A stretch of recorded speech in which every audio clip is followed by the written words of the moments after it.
Hello and welcome into my latest live broadcast.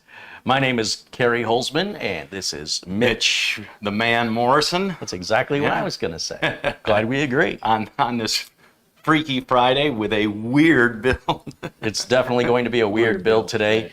And I'm just looking at the live feed and I see it is buffering. Isn't that interesting? See that? Yeah, yet it's nothing's happening yet there. it says excellent connection. So I hope that people can see us. I guess we're going to wait a minute here and find out what's going on. This is not working for some reason. And let me just make sure that my stream key didn't change. It's always little stuff I have to check. Where's my stream key? Stream key. Yeah, that should be the same stream key. Let me just double check here. Settings. And output. Oh, stream. And now that I'm broadcasting, it won't show. Okay. Well, that's fantastic. So either we are streaming or I don't know. I don't know what's happening right now. My whole screen went blank. You would think chat would tell us, if, are you seeing us or not? We'll refresh over here and see if we get better luck. Yeah, this is going to be a difficult day today. The internet's really not doing well today, so we're doing our best to broadcast live but record it locally so that at the very least we have something that can be uploaded later. Yeah, it'll be, but see, it's not loading at all. And now it's saying YouTube's not getting enough, but OBS says it is getting enough. We're getting mixed messages here. Very, very confused right now. We've got 265 people watching live, so no pressure. Yep. No pressure to get it working. Look how slow the internet is. It's still refreshing the screen. When I hit refresh, and I'm assuming people can see us, but when I hit refresh, it should instantaneously redraw. And other people are saying they can see us. Looks pretty good on my end. So we can't monitor our own feed, is what it looks like. So I guess we're going to, I don't know. Soldier on, maybe, on this Friday. It looks like we missed a few contributions. Peter Laycock with a 50-pound contribution. Was he in first? Yeah. I think so. Yeah. Thank you so much, Peter. Danny K, $10 Canadian, and Rick Hubbard joining us from London, £5. Thanks, you guys. Thank you so much. And yeah, this is really weird to work against a blank screen. It's kind of throwing me off a little bit. So let's put something up here that we can look at. And I have no idea what's going on today. So we'll just watch this area down here to see if we're okay. Yeah. Now, what I like to do, and hopefully we should be reconnected.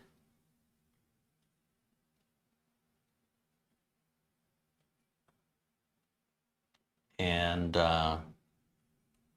YouTube is giving me grief right now for some reason. Let's see. Which one do I use? Do I use this one?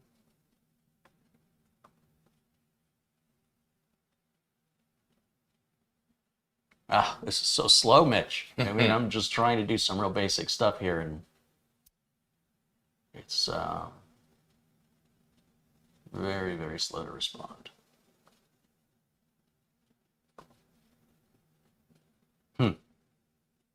Just waiting for a page here. In the meantime, what can I do? Can I refresh? Probably the worst thing I could have done. We're going to work out these glitches. Studio B is a temporary studio and was never designed or intended to be used as I'm intending it. And so we're struggling through some obstacles with the limitations that we face in this environment, which it's this or no live videos. I could always film here and upload later. That's not a problem. It's the problem is in the live stuff. There's a significant demand on bandwidth for what we're doing. And well aware, sometimes we have good days. Sometimes we have good and bad days at the same time. We can be fine for a half an hour and then it just drops. And yeah, it looks like it's still not refreshing for us. Oh, there it goes. Now it's working. And now it wants me to verify I am who I am. That'll be quite difficult.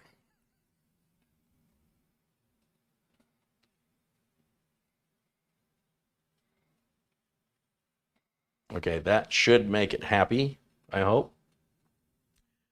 I've tried 4 different internet connections, and so YouTube said, we're suspicious that you're actually you now, because we see 4 different IP addresses all trying to access the same account. Right. Because each internet connection I'm trying is, of course, its own IP address. So I've just verified it, and now we're still waiting on the screen to acknowledge that I just did that. And unfortunately, there's no way for me to test this without actually going live. So I appreciate everybody's patience as we work through some of these little Glitches. sort of a learning curve in this environment to figure out what we've got and how we can use it. Now, I do have some other items that might solve this problem. A company just sent me a wireless bridge, but I just got it yesterday, so I haven't had time to install it, and I'm going to hope that that might help us, but I can't do it today. Rick Lakes contributes very generously, $50. Hey, Rick, thank you so much Rick, for your thank contribution. You. Happy Friday to you. Freaky Friday. So, weird build. How have you been, Mitch? Good. Yeah. Chat, since I haven't shown you my shirt, guess what band is on my shirt? Is it Toto? You get 3 guesses. All right. And then Hold on, let me guess. Let me do first. Okay. Okay, Toto? No. Toto. Not Toto. No. What about Toto? No. How about Atoto? How about what? Adat? Yeah, Adat. That's when we have the camera in mirror mode. Yeah, mirror mode. Thomas Beckenstowe, there he is, $20. Yeah. He says, hello, Carey and Mitch. Hey, Thomas. Hey. Always good to see Thomas. Yeah. I shall reveal in 3, 2, 1. Hall & Oates. Woohoo! They don't like to be called Hall & Oates. Okay. They like to be called Daryl Hall and John Oates. They said, we hate being called Hall & Oates. We've never released an album called Hall & Oates. We've never referred to ourselves as Hall & Oates. And we were very cognizant of that when we released our first album, to intentionally not put Hall & Oates on it. And yet, some DJ spinning our platter probably shortened it so we could add an extra commercial. So all right. So we are going to struggle with internet connection issues today. I will tell you right now that this is going to be an ongoing problem. If that bothers you, please go away. We will have, this should be recorded locally, that it can be uploaded later without the chat interaction. What I'm trying to do here is give up the, so you have to understand the position I'm in. I can either not do a video today live. In other words, Mitch and I can do this without you guys. And we can record it in the studio, and I can upload it later. But then there's no chat interaction with Mitch and I. So what would you guys like us to do? Would you like us to go ahead and cancel today's live video? Or would you like us to... figure out these issues? And yeah, I mean, we can work today and... maybe work tomorrow. I don't know. I mean, with all the kids home from school. It's not going to happen tomorrow. I can't do it tomorrow. But I will say this. If this bothers people... and they would rather not interact with us, we can go offline and we can do this ourselves, and then I can upload it later tonight. It's just a regular recorded video with no chat room. Usually in about 20 to 30 minutes it settles down, doesn't it, to where it you know what, it's iffy. We'll have a streak of 30 minutes to an hour of good, and then we'll have a streak of 10 to 40 minutes of intermittent problems. It's just been an ongoing issue. So again, see, just all I had to do is talk about it. It's already started. So this is what's going to happen during today's broadcast. And if you guys think that that's too annoying to watch, we'll go ahead and end the stream so that we can get it. I have to get the work done regardless, whether or not it's live or not. But I do enjoy hanging out with you guys, but not if you guys are going to complain. I mean, who wants to hang around somebody like that? That's my job. It's twitchy, yeah. Amen to that. My job to complain. But it is being recorded the same. So if the connection turns out to be really, really bad, we can always have the original content here that can be potentially edited down or just posted as is, either way. So some people say carry on, keep going. We've got. Is anybody telling us not to? I postponed a Windows 10 update to watch this. Yeah, so He flipped the coin and got us. All right. all right. Okay. There's Planet Cryos. Hey. $10. He says, push on, I say. Say. Yeah, you're the one that's going to have to edit this. No, I'm going to keep, I don't want to break him. So Right. I'm going to keep him doing like 10-minute videos Right. or less, you know. I've lost more than one editor that way. All right, so today the case is a manufacturer called Segotep. And this comes from a company in Canada called Unaway Computers. And this was on back order for about 6 weeks, and it had to arrive through customs to Canada. And I think I'm the second YouTuber to make a video on this case. I always like to do content that's unique, that's not completely flooded. So as long as I'm one of the first, of course, a shout out to the folks at Gamers Nexus. We would have never known this case existed. So he was number one, and you're number two. You know what I mean? Not the first time I've been told that. Yeah.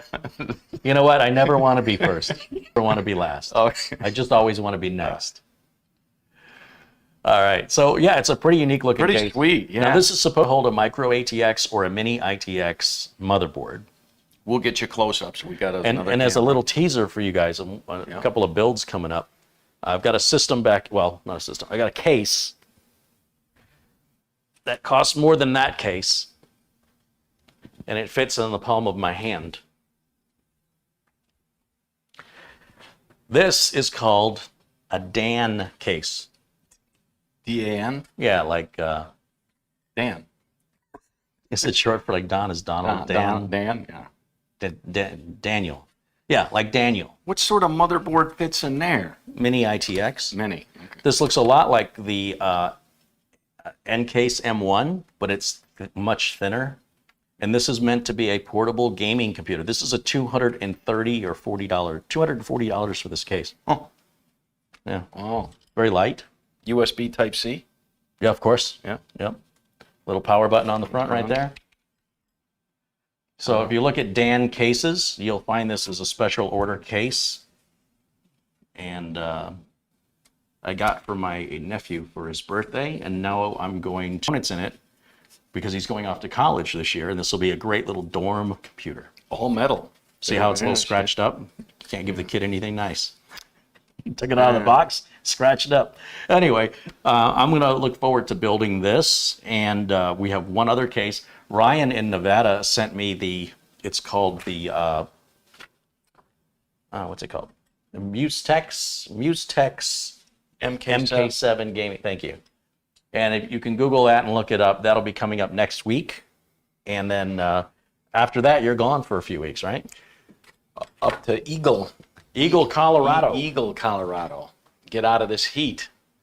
Someone did mention Toto, Africa, and Yeah, we're battling. It's Africa hot today. What is it? 100 today? We're supposed to have our last 100-degree day, and then the next week it's supposed to be really windy and in the 90s. So I'm looking forward to next week because it's only going to get hotter. Michigan couldn't sound any better today, I'll tell you that. Between the internet connection, the heat, the sound of the air conditioner, everything's going my way. All right. He's bad luck. Let me step away. Yeah, well, you know it's bad when black cats won't cross my path. So anyway, that's coming up with some unique, one-of-a-kind builds you typically won't find anywhere else. Now, this thing is interesting because there's no instructions. Okay. Which I would just throw away anyway. So they're learning. Yeah. But it isn't obvious how to open it. What would you guess? Nutty's in there flying it, so Yay! Should I put like a little? I was thinking on the back here, we could put like a little baby alien on board thing back here, like a baby on board. I'm guessing you hit that and the window pops up. No, that's a power button. Oh, I was just testing you. All right. Yeah. Everything on this case pulls apart. There's no screws that I'm aware of. Well, there might be some hidden screws here, but But to get started, if we turn this around, let me have you step on the other side of the counter so everybody at home can come on over here, Mitch. Oh, and you see that cutout? Put your hand no, above. Actually, I guess it doesn't matter either way. Okay. And that should be held in magnetically. You should be able to pull on it, and it should just pop right straight. Oh, yes. Do you feel the magnets?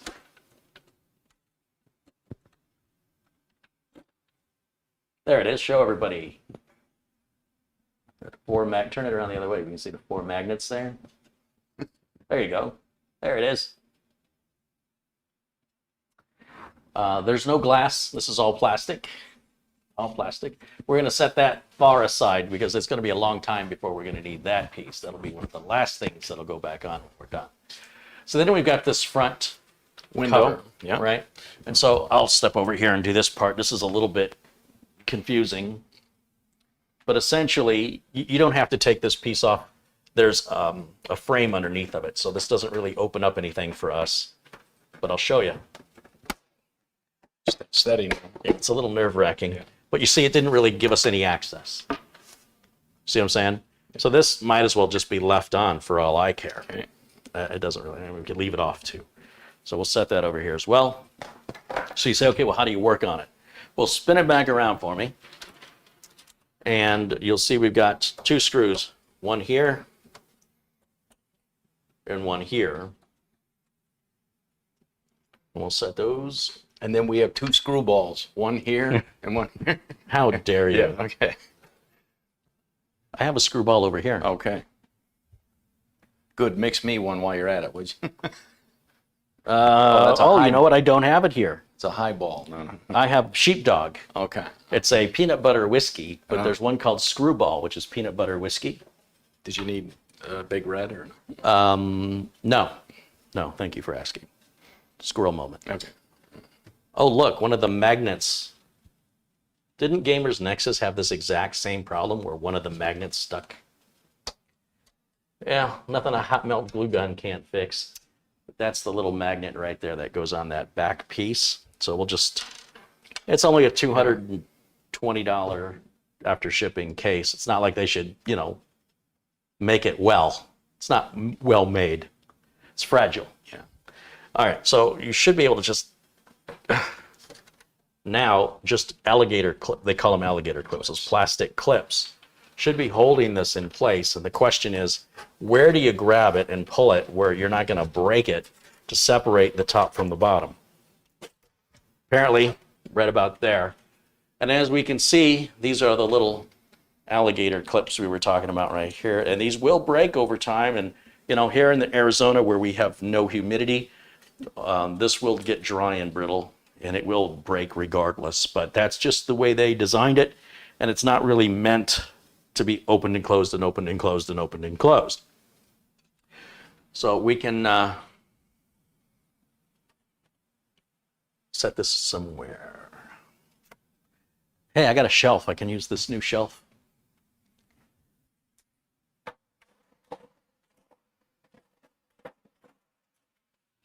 We'll just hope that doesn't fall down. Up here in the front of the case, oh, thanks for that. So here's a bag of screws for mounting things inside. We got a couple of small, what are these, 80 millimeter fans that still have Molex connectors for some reason and 3-pin fan header connections. These little parts here are what the plastic clips go into. It's too bad those aren't metal clips going in there. And what else do we have? This power button that you're going to push through the front of the case.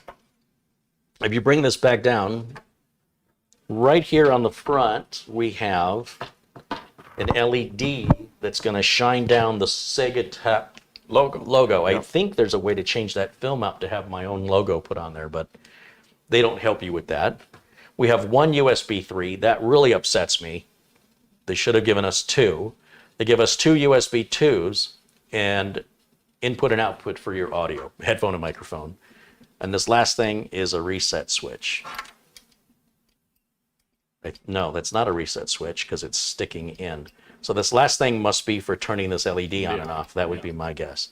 Now, if you continue to hold it up here, you'll see we've got a filter down here. And again, this is one of those budget filters that it sits inside of these plastic tabs. They're very difficult to get them removed and very difficult to get them reinstalled again. I much prefer like a sliding tray where the filters can be easily removed and cleaned, but it is what it is. We've got rubber feet to protect the furniture of these. This is the only part of this case that's metal. These landing gear or skids are what looks like one solid piece of aluminum. Clearly that's the most expensive part of the case. You have this really nice landing pad here, and then just a crappy filter, crappy buttons, one USB 3. This is what you see on budget cases. I don't know, is this a budget case or not? Is it an expensive case? This is an expensive, but it is, Mitch. That's how we're going to title it. My arms are killing me. Put it down. Pretty heavy. Oh, come on. Are you kidding me? Muscles. All right. Okay. Mitch says this is heavy. Let me just see how heavy this is. Okay. All right. Mr. Boasting, yeah. Let it go. You'll break your finger. Let it go. Oh no, it's so heavy, Mitch. Mitch, we're gonna get you to a doctor. Yeah. You never picked up a gallon of milk before? Dr. Feelgood. All right. That weighs about a gallon of milk. That's what I'd say. But I'm vegan. Okay, a gallon of water. Almond milk. Almond milk. Yeah. Cashew milk. All right. So now the question is, we obviously this is the motherboard tray right here, right? The motherboard tray. These 4 standoffs would be for a mini ITX motherboard. That would fit right like that. So you'd see we'd have all this empty space. So to go Micro-ATX, we're going to go pretty much right to the edges all the way probably to this line, which does mean that we're going to have to perhaps not use these 2 cable management holes. We'll have to bring it all through here. They open this area up not for cable management though. They really intend cable management to go through these holes. And this, well, they recommend, like if you look at the picture for this case online, they've got a 140 millimeter radiator with a fan here. And they show the fan blowing down, which is weird because the air is going in this way. Mm-hmm. So the fan should probably be blowing air straight up. But the problem with that is it's got nowhere to escape, and you're going to heat up everything in here. So I don't know. But we don't have a 140 millimeter radiator. That might be something to visit in the future. I just want to put something in this and get it running, and then that's why there's no parts list today, because I don't yet know what I'm going to put in there. We'll figure out. Yeah, we're going to find out. Yeah. So Mark Hunter with a $5 contribution says, you guys rock at PC building. I can't wait to build another one, all from your brain to mine. Thank you, Mark. And there's Marty Yoel in the chat room. Marty contributes $5. Marty, my friend, good to see you. Thank you. And is Mark Hunter, is he already a moderator in here? Is he blue? Mm-hmm. Make sure he's blue.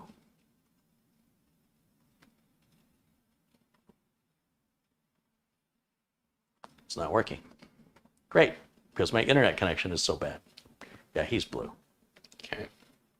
All right, so we're going to keep an eye on this little area right here, Mitch. Yeah, so what I'm showing Mitch is we have this little area that shows us our connection status in OBS. And when it's green, it's good. And when it's yellow, it's not so good. And when it's red, it's really bad. So that's the only way we know.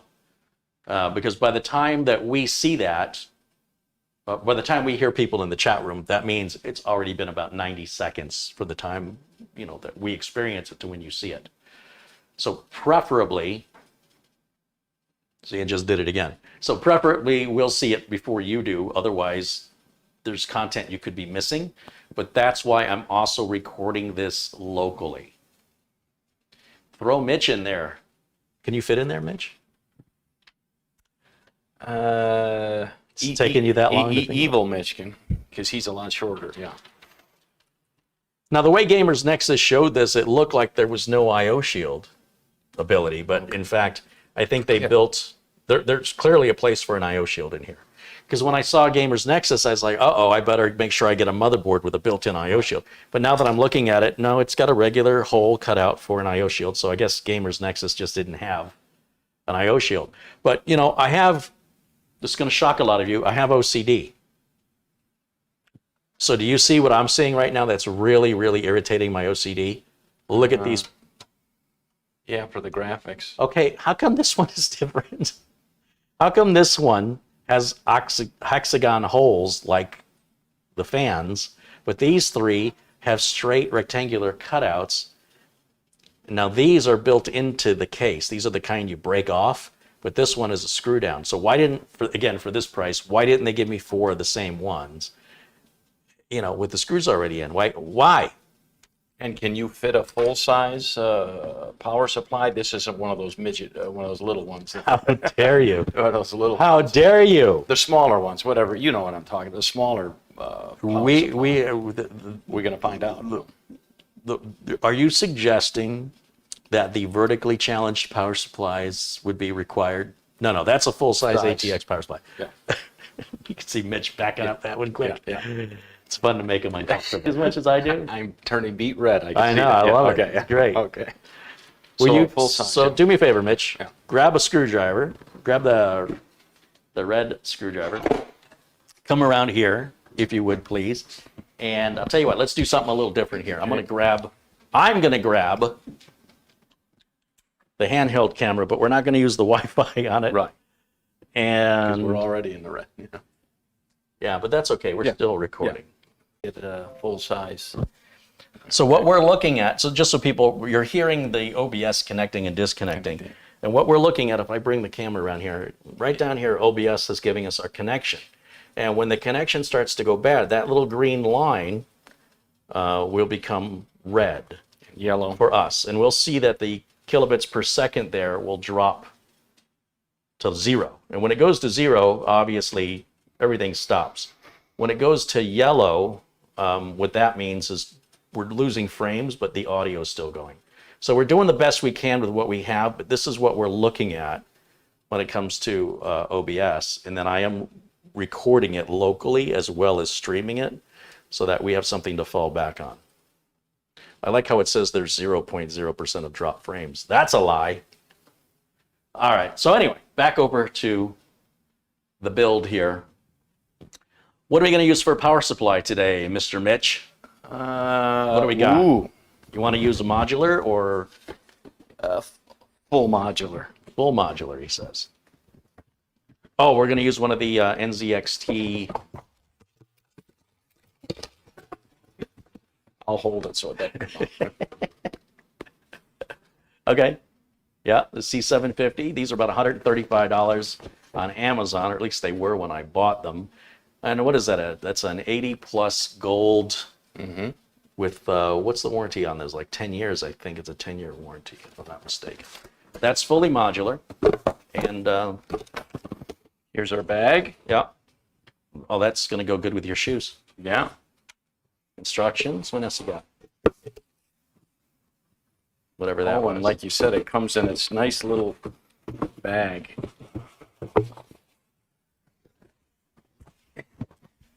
Pardon me while I... Okay. Ooh. Okay. We're going to make Mitch the star of the show today.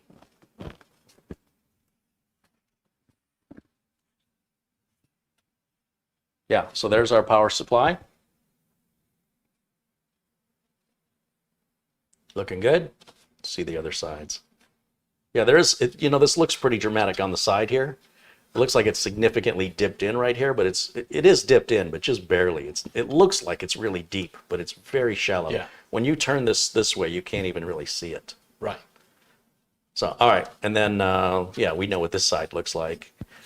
All right. So we want to do modular in here. Is that what you think? Yeah. Because, I mean, it looks like there's plenty of room in here to hide extra cables. We don't have to go modular.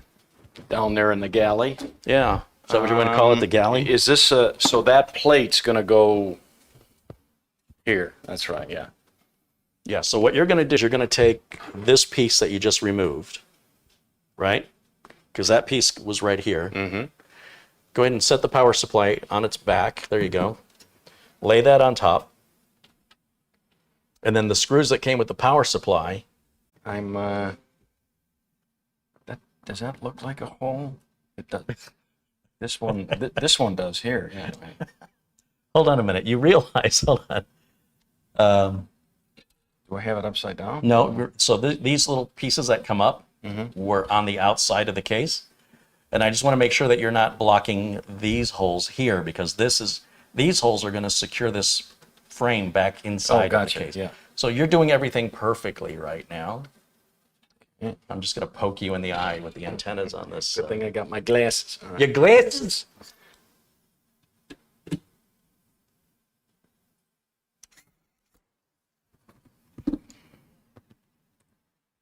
Uh-oh. They won't line up. It won't line up, Uncle Carey. I got to loosen. Been a long time since I've built a... Yeah, I thought it was time today. Felt like a good, since everything else was going wrong, why not let Mitch build it? Watch. Sweat. Did you see what I did there? Yeah. Oh, is it here? Look. See, this looks like a fan. Yeah, here it is, right here. But then, there's only 3. Sometimes you just need to just give people time to think. You see here, look, let me show you. It's these are venting holes. This is a screw hole. What's a venting hole? Here. What'd you call me? These ones are venting, and that one.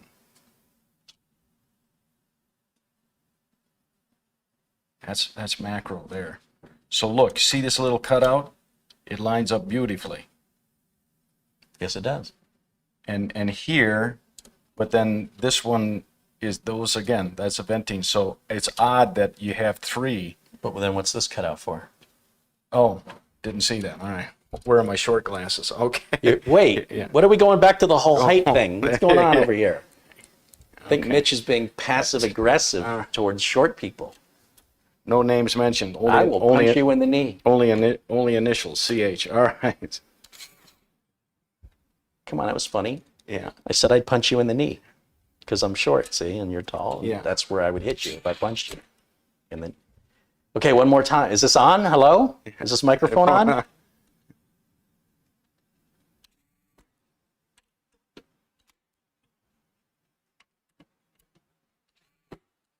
Do you realize that you have become, Mitch is very sneaky.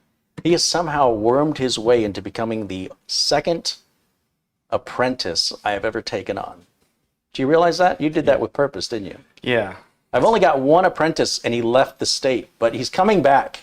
That's not saying much. Okay. And when he comes back, I'm going to put him to work. So Yeah. you're going to have competition. Are you Okay. jealous?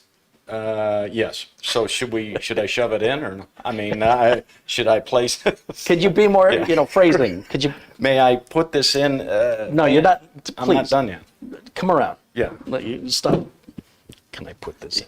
Here, hand it to me and you do it. No, okay. I'm having a good time doing Watch you me. what all the Yeah, viewers do to me. watch Now I me. see why they do it. It's a lot of fun. Watching me sweat. I'm just Is gonna- my toupee coming off? All right. No, your toupee looks great. Okay. Is it? All right, so the fan is going to face down, right? Because we have filters down here. Remember the filter? And this fan underneath this power supply, that is drawing air in like a vacuum cleaner. And then pushing it. No, it's going to push it out There. through the vent holes you described earlier. The drugs are kicking in. All right. So, Well, did you bring enough for everybody? No. All right. Okay. So how do you think that goes in? Like this. Uh-oh. Is it going to fit?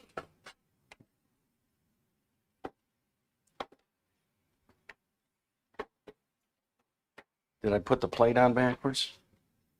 I didn't realize there was an up or down on the plate. Can you, is there any way to reach into the case and lift the back of the power supply up? Does that help at all? Did the screw, will the holes align? Yep. Yep. Yep. Yeah, are we good? Or do you think it would fit better if we flipped it around the other way, or do you think it would be the same? It should go on either direction. In theory, this plate, you should be able to rotate this plate 180 degrees and still keep the power supply in the same I could orientation. have sworn it went on with these the way it was, so. Yeah, these little pieces that stick out, that's for you to pull out, right? So if this was flipped Right. on the inside, then this wouldn't sit flush. So everything is exactly the way it should be. It is a bit of a tight fit. There you go. Yeah, and just start putting the screws in loosely. Don't tighten them. And then once you get all 4 started, then you can tighten them down. That's pretty well standard procedure.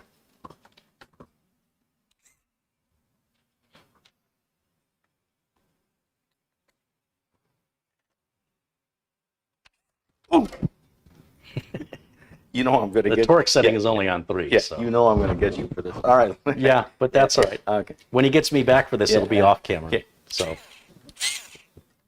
less public humiliation. It's more private humiliation. Take a look. See here. Is that not really live? So what I would do if I were you is I'd take out the screws I already put in and start with the one that's the heart of movement.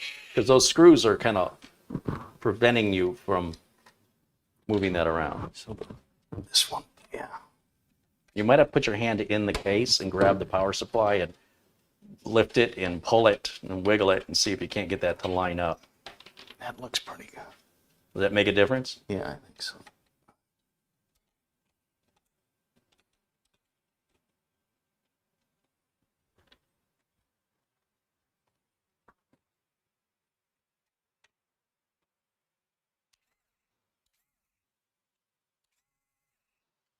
Not so much?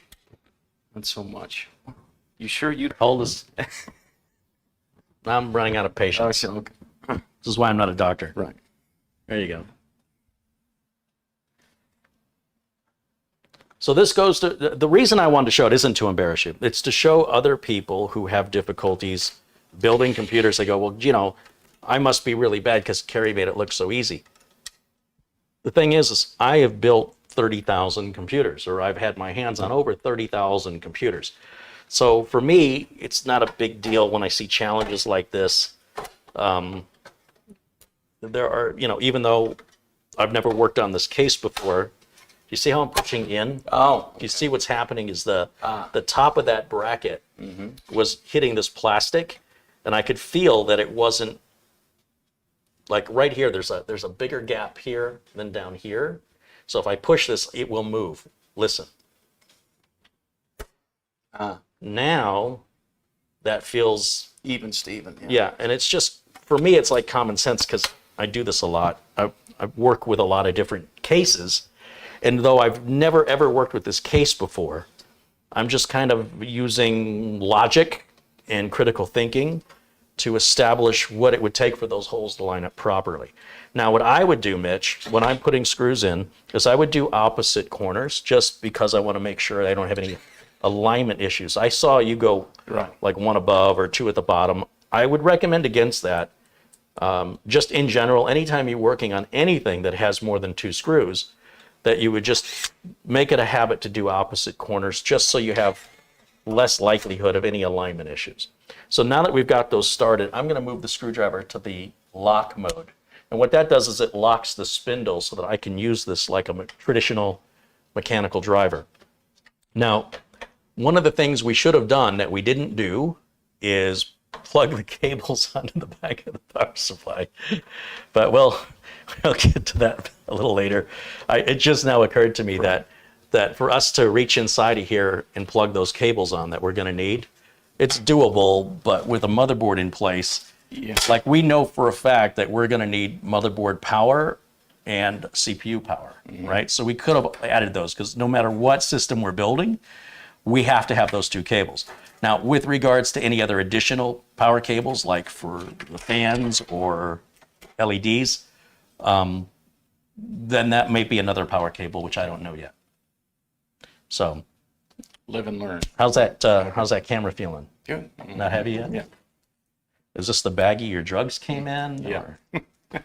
So you didn't bring enough for No. Oh, this was the screws for the power supply. I told you, I think you're addicted to these. Yeah. You gotta quit that. It's not good for you. That's why I'm going to the mountains. I mean, when someone said you had a screw loose, you took them too literally.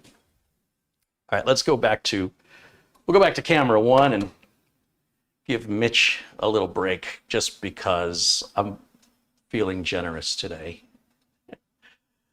All right, camera 1 active. Mitch, where did you go? Wow, you were standing like, that's pretty clever. You could have stayed there and nobody would have ever seen you. Oh, sure, now he just takes up the whole camera frame. All right. I missed a couple contributions. Thomas Robinson has contributed £2. Thank you, Thomas. James Duffy with $5 Australian. He says, I can't stop laughing watching you work together, especially about venting holes and where to shove the power supply. Keep up the great work. Hey. I'm trying not to be graphic. All right. So. Well, that's what the GPU is for. Okay, yeah. And by the way, as far as your graphic goes, Yeah. PU. Yeah. See what I did there? GP, never mind. Yeah. All right, James Duffy contributes $5 Australian again. He says, Carey, hi, and it's been a while since I've watched live. Have a Coke on me.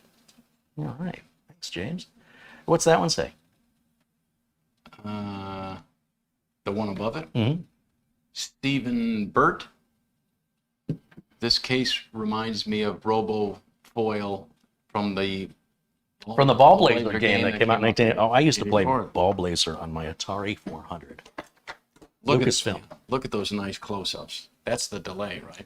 Yeah, but like I said, we are recording this locally, so you will expect to see this posted again Without the twitches. All right. and without the chat. Yeah. Matthew says the orange, red, and yellow transparent ribbons on the back of the cooler. Oh, he says tie orange, red, and yellow transparent ribbons on the back of the cooler and it'll look like flames. And the spaceship will look like it's taking off. On the back of the cooler. Where would you do that? The cooler's going to be up here. Yeah. So meaning the hot air. Oh, and the comes out power here? supply? Yeah. Tying it to the back of the power supply. That'd be pretty neat, but You know what? That's not a terrible idea. A fire hazard, it might burn everybody, burn the house down and kill people, but it would look cool.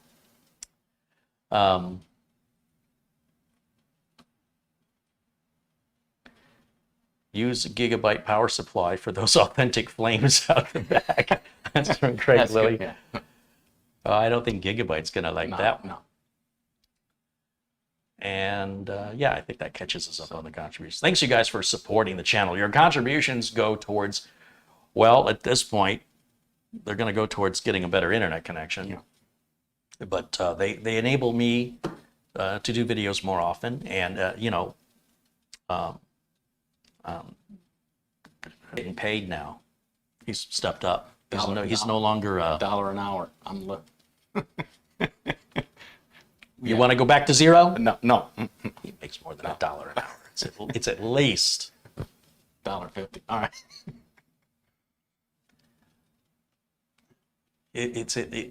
Here. Here's what I'm paying Mitch Okay. right here. Malaga, which is really cool. Okay. And this just opens up and it just sits on there. But look what he did. Look what he added on the side. I didn't know he was going to do that. He didn't get that. Like, I didn't send that to him. So I will put a link to his Etsy store. It's like the Tree Rat Symposium or something, because I guess squirrels are... What would you keep? Pencils and pens in there? Yeah, it's meant to go on your desk for pencils and pens, but I suppose you could put nuts or popcorn or stuff in there. Your hopes and dreams? Absolutely. Yeah, you know what? Yeah. So these two things go together. Okay. Look at how detailed this is. It's all, you can tell it's handmade, if it'll focus. And those are the real, replicated, there's the focus. Marquees from all of the video games. Nice. And each side is different. Yeah. Go to this side. There's no sharp edges. There's no splinters. Everything is finely sanded. It's very well constructed. And this is meant to be a squirrel feeder. It's just a flat bottom right in here. And you just put, like when he ships it with a bunch of popcorn kernels. Okay. I guess squirrels like, Okay. We don't have squirrels in Phoenix. Anyway. Only one, Nutty. All right. Just Nutty. Okay. And he's like, it's too hot outside, so he hangs out in here. But so look at that. I got a matching set. Very nice. Just like the good old days right there, my friends.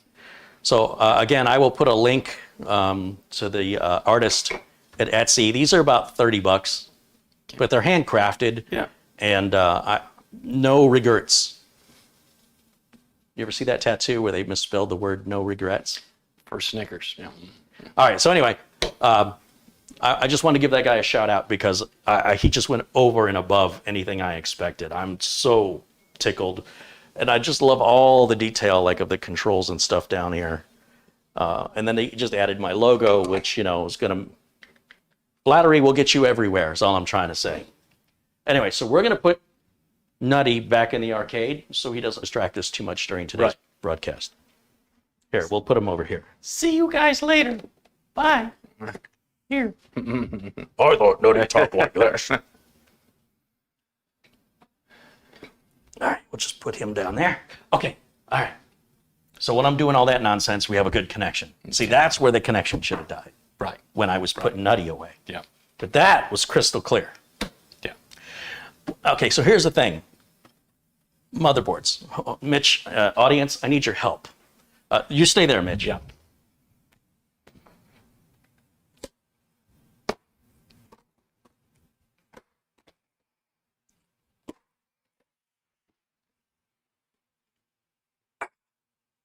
Okay, this is really stupid for me to do this.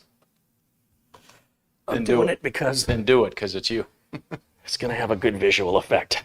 All right. Let me just set this down. Jeez. Okay, I have a few motherboards to pick from if I don't drop anything. Okay. Whew. All right, these are all brand new in the box, never been used. Now I can't use these. I'm gonna buy. Warning. I've seen a used car lot, but you're starting to look like a used motherboard Yeah, lot. okay. These are all brand new in the box. I think, well, that one was sent in. Somebody sent me this one. And I can't remember. But here's the deal. These two on the bottom, these are ATX motherboards that are too big. But everything else, these three are Micro-ATX, the B365M DS3H from Gigabyte.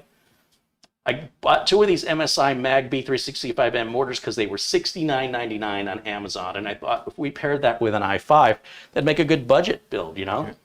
I've got two ROG Strix B460i Gamings. These are socket 1200 10th gen boards. These are all 9th generation. If the number on the board starts with a 3, that's 9th gen. If it starts with a 4, that's a socket 1200, that's 10th gen, 10th and 11th in most cases. So here's an H310i Pro. Here's an MSI Gaming Plus AC, and I've got a little bit of everything. An ASRock B365M ITX. So these all have built-in Wi-Fi because they're mini ITX and there's no way to add Wi-Fi other than USB. So anyway, what do you guys think I should put in there? That's what I was trying to ask. I just want to see what the audience wants me to use. And obviously I can't use these two on the bottom, but these are the boards that I have still to use. So no pressure. These do not include these don't include, I've got about 15 or 20 other motherboards that are all prepped and ready to go into cases, in addition to what you see here. Okay. So that's my status right now. Now, you see the mouse, Mitch? Can you give the mouse a click and click on the down arrow right over there by the chat room? And I can't see what anybody's saying. We're in the red anyway. That's right. Yeah.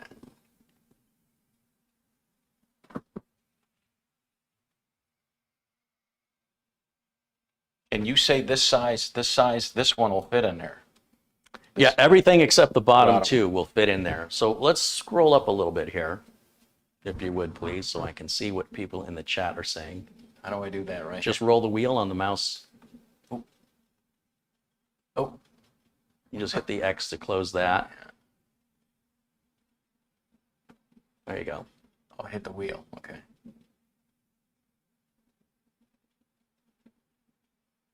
That's where we were. Okay.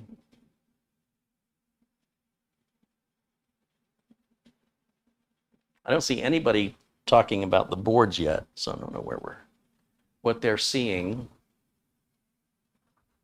It says we're unable to connect to chat. Oh, that's lovely. Okay.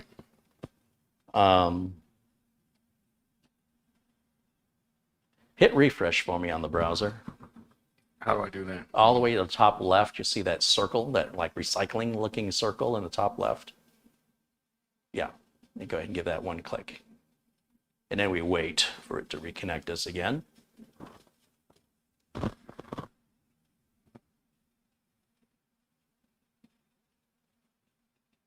Use the MSI Gaming Plus AC, says Samuel Ramos. Okay. Good writer saying ROG Strix, Asus Strix. Boy, everybody wants. So the problem with the Strix board, and if we use it, is that they're mini ITX boards, right? Yeah. And this case will allow for a Micro-ATX board. And why I say it's a problem is you only get one PCIe slot on any of these boards. They only have one, and they only have two RAM sockets. These boards will have 4 RAM sockets and multiple PCI Express, like usually 4. So 1 slot, 4 slots, 2 RAM slots, 4 RAM slots. And then you go to a full ATX case, then you have like 7 which won't fit in slots there, and then 4 RAM slots. Well, and I think you kind of answered your thing. I would rather go for 4 RAM slots, and if somebody wants to put a graphics card in there. Yeah, but that's not what the audience wants. Oh, I mean, overall, everybody in the audience is saying ROG Strix. okay. That's what they want. So we'll do what Give- they give- want, give even them though what it they goes want. against my. Okay. Like if it was me doing this off camera, I wouldn't use the Strix in that. I would use the Strix in the smaller. Right. Remember, build. I've got. I should stand over here where people can see me.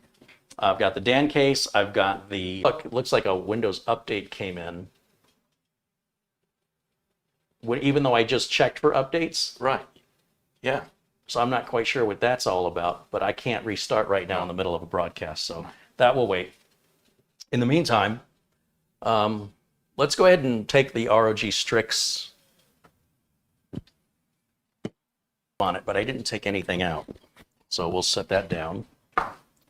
And then, since that's what everybody wants, I will put these back in the pile. Don't mind me. Put these over here.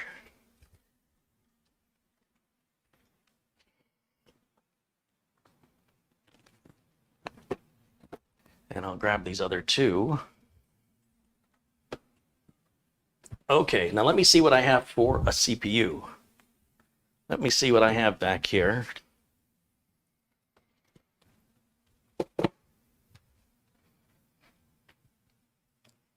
Oh, I have the perfect thing. And I have a Core i5. Okay. That, what is that, Mitch? What did I just hand you? An 10600K i5 Say it one more time. unlocked. Ooh, 10th generation Core i5. Well, it unlocked. has to be a 10th. I mean, it's a socket 1200. Socket 12. Let me bring it up to the camera so everybody can see what we got. This is what, that's why, again, there's no part while we're doing this live, is I haven't figured out what I was going to use. So we're going to go with the 10600K. It's Core i5. If you go to the 10700K, that's an i7. And then a 10900K is an i9. I believe that's how that works. This is brand new. It's never been opened. Which way does it go?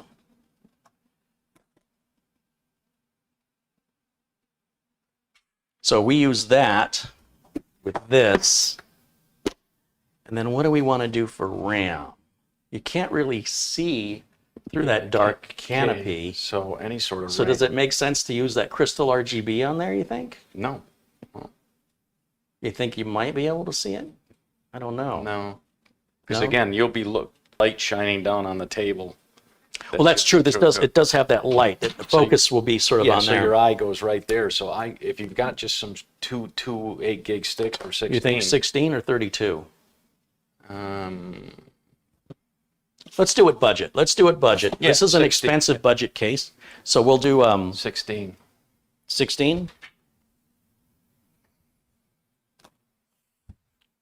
So here's some 16 gigs right here.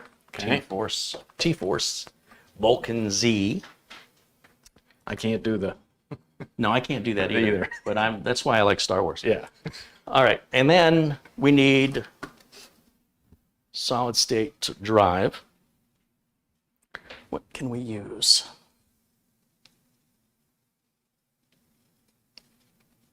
One terabyte?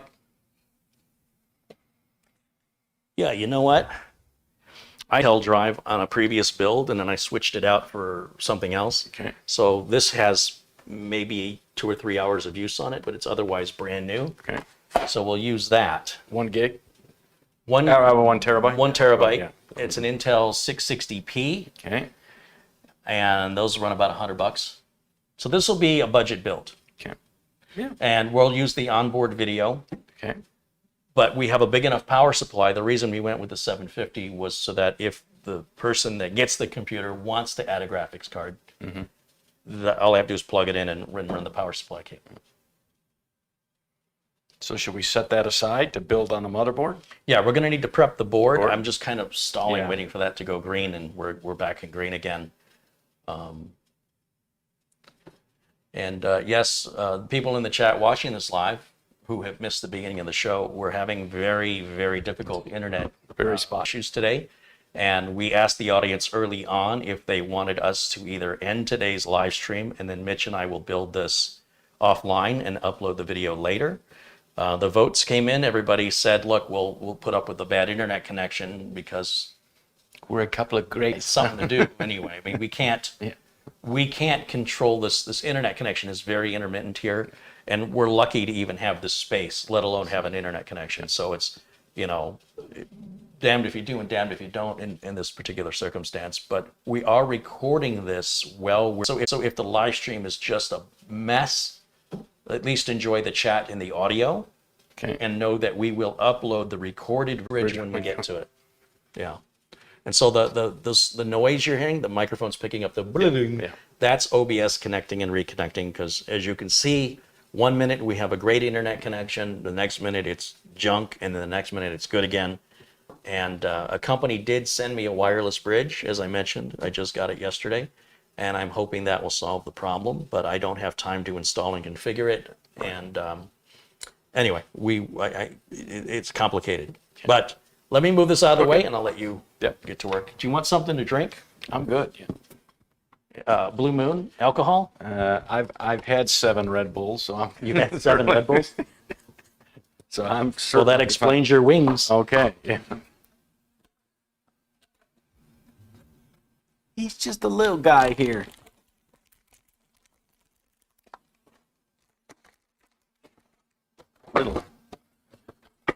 Little guy. All right. What do we got here?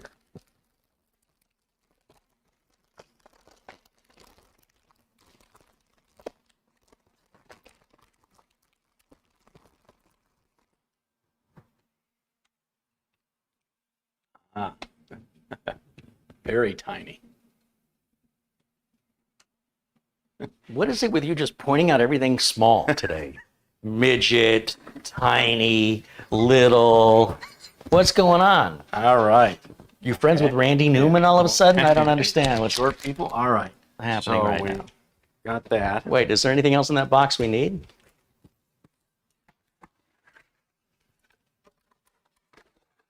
Well, I mean, we don't need that. We don't need that. We don't need that. Yeah.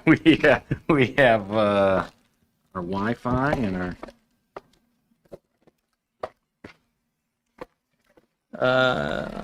SATAs. Okay, that's fine. Yeah, there's nothing else. All right, now it's reconnected us. So what I'm going to do is I'll grab the. My friend Ron is suggesting we look at the layout of this motherboard versus the MSI to see the difference in what the cabling work would be. But my feeling right now is we'll build it with this board, since that's what the audience wants to see. And if I want to pursue changing it out to a Micro-ATX, then I will, I'll just pop this board out, pop the other one in, and see what the difference is myself, and maybe do a video on it. But yeah. And now we've dropped again, and now it's picking up again, and now we're okay. So let me go to the handheld camera, which is this one right here. And what are we doing first? I Here's lost track. Here's our storage. So I have to remove this and this. Is that a number one? So we need our good screwdriver, right, to do this one and this one. Mm-hmm.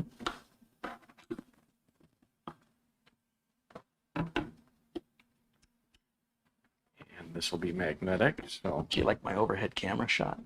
okay, Why do you have to be so tall? and this one.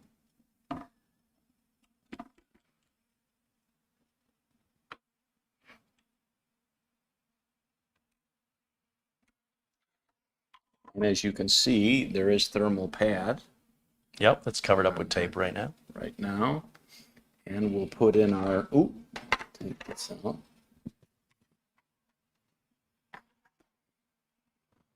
You've seen we've got the gold notch. Yeah. The gold notch. Is that what you just called Yeah. it? A gold notch? Yeah. What color is it? Wait, hold that again. Hold it real still. Let me see. 7 Red Bulls. Okay. 7 red Yeah, balls. okay. Wait, I can't find it. The camera. There it is. The notch, yeah. Well, it's not gold. Fingers, you call them. Golden fingers. Yeah. Yeah, but the notch is not a finger. That's a missing finger. Okay. Do you want me to show you the difference? Where's my axe? Okay. Sometimes lessons have to be more hands-on. This, Fingers off. this needs to go in there. Yeah. Okay, let me just try and hold the camera steady for 5 seconds Are you ready? before any. Wait. What are you gonna screw that down with, though?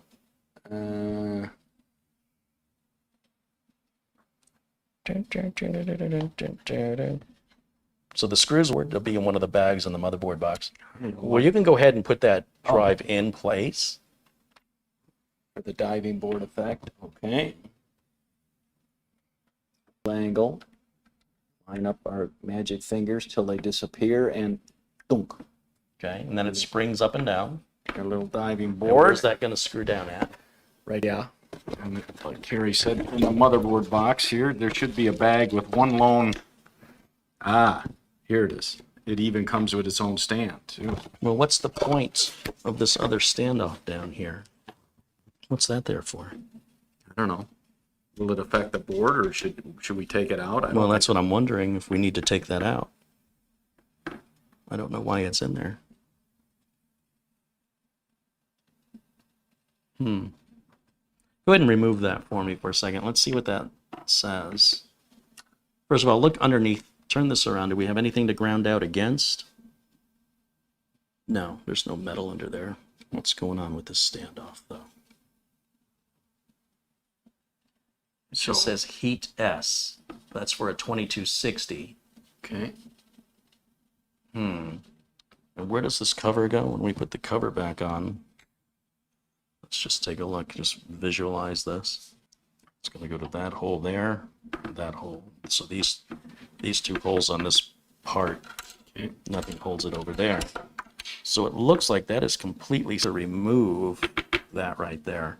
So while it may not hurt anything, it also doesn't seem to have any benefit. So if you hold this for me, right, let's just back it up a little bit. I got it. Got it?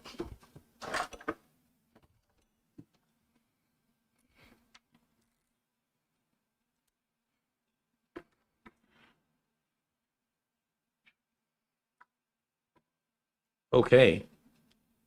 I don't think that was supposed to come off. Good thing you got 2 of these. Well, it appears, if you look at that, it doesn't appear threaded, does it? No. So even though, like usually if they don't want you to take it off, it'd be rounded. Mm-hmm. But because it's got a hex edge on it, it looks like it's meant to go in and out. Maybe it just sits in there with friction? Now I don't know. Doesn't seem like that would. So why are they giving us a standoff here? My guess. Okay. My guess is this has to go in here first.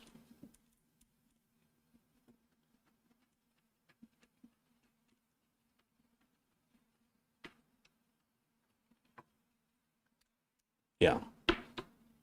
So you know what that tells us? That tells us this one would no longer See how short that one is? Yeah. Well, with that piece put on top, there's definitely no worry of that hitting the back of the SSD. So I was a little premature in worrying about that and taking it out. It's not supposed to come out. That's obvious to me now, but I will never use this anyway. But for the rest of you watching, learn from my little mistake there, because, I mean, technically that might be seen as damage. I don't know. But like I said, it's what's going to happen now is if I can set that back in. Now this is going to be straight. Before it was sort of leaning down. It's hard to tell at this angle. And then again, we're using the JIS Hozan 550 screwdriver. It's just a better fit for the head into the screw head for these really tiny screws. This driver is for M.2 installations and working on laptop hard drive replacements. Now, this tape can come off the bottom, exposing the thermal material. When you took this off, I noticed these little lines were facing that way, even though you could just line up the holes anyway. And that just rests gently on top. And then, again, the JIS driver for these little tiny screws is really beneficial. Makes life easier.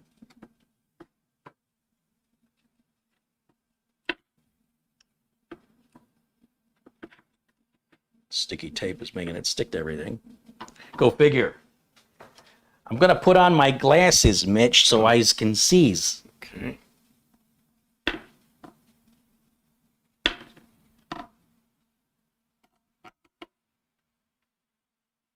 See how I just started it?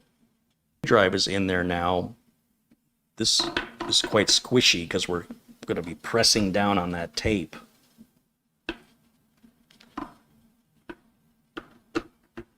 This is more for aesthetics than it is for any real patient.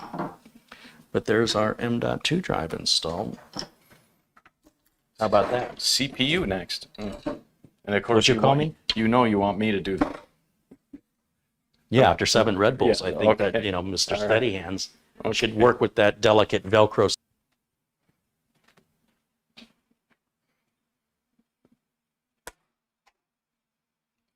Touchdown. I'm not quite sure what I'm going to do. Extra parts. Okay, CPU. Again, we've got the Core i5 10600. Hey.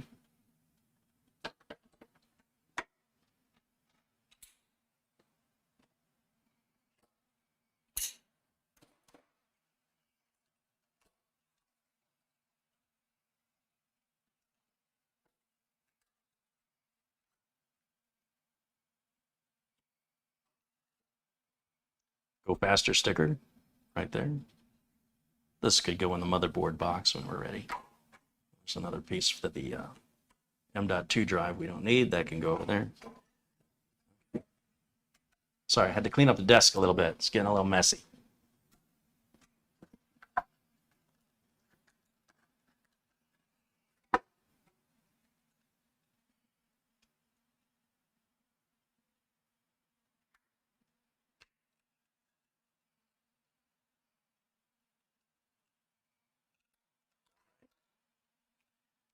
There's our chip. Notice how I hold it. We'll go over to the motherboard. And we're going to release the locking latch here. Lift that up. Pull it up. And typically, on most boards, the writing faces you. But you can always look for that little golden triangle. And if we just randomly try to set this into the socket, if we get it right, it'll just sit perfectly. Did I get it right? If you look real closely with the camera, you'll see there's a little tiny notch right there. And on the opposite side, another little notch right where my pinky is. You'll also see that tiny golden arrow right down on there, and then this little dot. So this is in the socket, but it's not touching the little metal underneath until it gets pushed down. So that's what this does. This is going to push down on the CPU. So this lever is going to have a lot more resistance. And when it pushes, it's going to push this plastic top up all by itself. See that? Yep. And then we save this because if we ever have to return the board for warranty reasons, we have to remove the CPU. And you can't leave that socket exposed because it'll, if anybody bends the cardboard or anything, it'll damage the socket, and that's not a warranty issue. So you'll always put this on if you take a CPU out. Okay, that'll go in the motherboard box. Yep. Yeah, so this stuff right here, documentation. Can you lift the camera just a little bit? So the Intel documentation here, along with this plastic top.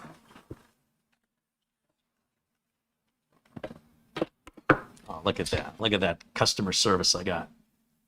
And I can put this little piece right here. Yeah. Just throw it in there, or whatever. And you know what? We can keep this. We shouldn't need it, but we'll just put it in there. Thanks, Mitch. All right, let's give Mitch a little break. We'll go back to camera 1 here for a moment. I'll take that from you. Thank you. So this connection's been pretty awful. I mean, we are really, but probably one of the worst connections I've seen in a long time. I'm starting to wonder if I can try another connection here just to see what happens. And now that I've threatened it, it just went to the green. It's rough. There's a rough internet connection today. So now it's time for the joke of the day. Uh-oh. All right? You ready? I'm ready. Here we go. Okay. What do you call a rundown Italian neighborhood? Spaghetto. Hey, you don't think that was funny? Hey, what's the matter with you? I thought it was funny. I thought it was called Mitch. Okay. Just trying to lighten things up. All right. So, this is ready, right? Oh no, You could have offended the entire. You could have just said Italy. Oh, okay. And then you would have. Right, It would have been much more offensive, and then that to me is. Oh, we got to put a cooler on. Yeah. You only have one joke of the day, and you have another. Yeah, that's why it's Just called, the one? That's why it's called joke of the day. Oh, but what about you? Is it like joke du jour? No. Now I again, have to get something warm. Now again, because of the shape of the case, you can't put one of those beautiful talls on there. Coolers, talls, you know. I think you've had one too many. Yeah, Tolly Talls today. too many Red Bulls. So Too many tall boys. So do we need a low, what they call a low one, a low rise that it'll go under the dome, or I don't know. I mean, Do we need a low-rise tall that'll go under the dome? Yeah, to go under the dome. That's a lot of technical words. Now that's a funny joke. Yeah, I fell for that one. Somebody told me you sound like an owl. Who? There you go. All right. And of course, that was a great joke, and it didn't go out. Yeah. Well, it will on record. We don't need to show them this. I mean, you've got. Well, no, some they know how it's videos. done, but you can kind of, like this side has to open. I don't think this side opens because it would hit the graphics card if one was to be installed. Here's our notch. Here's our golden Start on fingers. the inside track so that the outside track much easier. Oh, he's really going to focus and concentrate on this one. Nope. Yep. That's why they have that notch. Troll McTrollington says those are typical dad jokes. What am I doing wrong here? I don't want to put. I'm in the knot. Oh yeah, there you go. Now your thumbs. You should hear 2 clicks. That's Carey thinking. All right, here we go. I thought that was the sound of Yeah. your Okay. thumbs. Okay. See? Very nice. All right. That's what happens when you get older. Everything's popping and clicking and snapping. Always bend the plastic. In the plastic. There you go. There you go. Yeah, I see people, they grab the RAM and they start bending the RAM to get it out of the package. It's really focusing. Is that in the right direction? Yeah. Okay. There you go. See how he aligns it first before he puts any pressure down. Once he's aligned it into the track, you are not in the track on that side. No. You know, sometimes See, sometimes when you put one side in before the other, then it won't go in and you have to take both sides out. So it was cattywampus, right? It was cattywampus. Okay. It is a tight fit though. I mean, it's very tight. Now? Yeah. Hey, all right. What is that? What's a Fonzie? The Fonz. Yeah, but Happy Days. Hey. Happy Days, what's that? That's what he does. Hey, all right. Oh, was that like, was that something to do with Dua Lipa? Boom, just like that. Well, we don't want it to go boom. No, but we've installed our 16 gigs of Vulcan RAM. Okay. What'd you call it? Vulcan. Don't swear. Okay. Yeah. All right, so RAM, CPU, storage is all in there. And we need to make sure this board works before I put it in there. So let's grab that spare power supply and plug it in real quick. And let's grab just I'm going to throw an air cooler on top of here without any thermal compound just for testing. Okay. And I've got the air cooler that comes with a 10th gen chip, the non-K.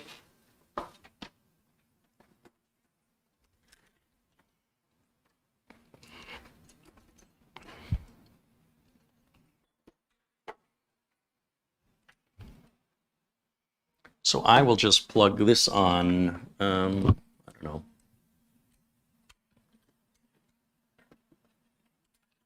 It needs to go on this way.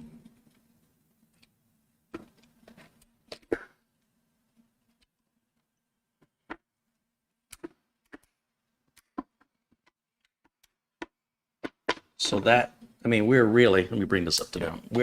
There's like not much once you get everything in there because it is a mini ITX board. Remember I told you the mini ITX boards, they only have 2 slots for RAM and then 1 slot right over here for a card that the board is good to go. We're not going to have any issues with compatibility or, you know, that we've installed everything correctly before we get it in that case, and then it starts to be a little more confined and more normally on a standard, you need to test outside of the case. Okay, so then we're going to need, let's say I need an HDMI output since we're going to use onboard video. And we're going to need a keyboard and a mouse. Keyboard and mouse. Oh, you need a power cable. So here's a power cable for Mr. Mitch. Make sure that switch is off on the power supply, please. Is that off? Circle is off? Circle is off. Thank you. And then let's see, keyboard and mouse. That's what I was coming over here for. Keyboard and mouse. Keyboard and mouse. We'll get the little dongle out of the mouse.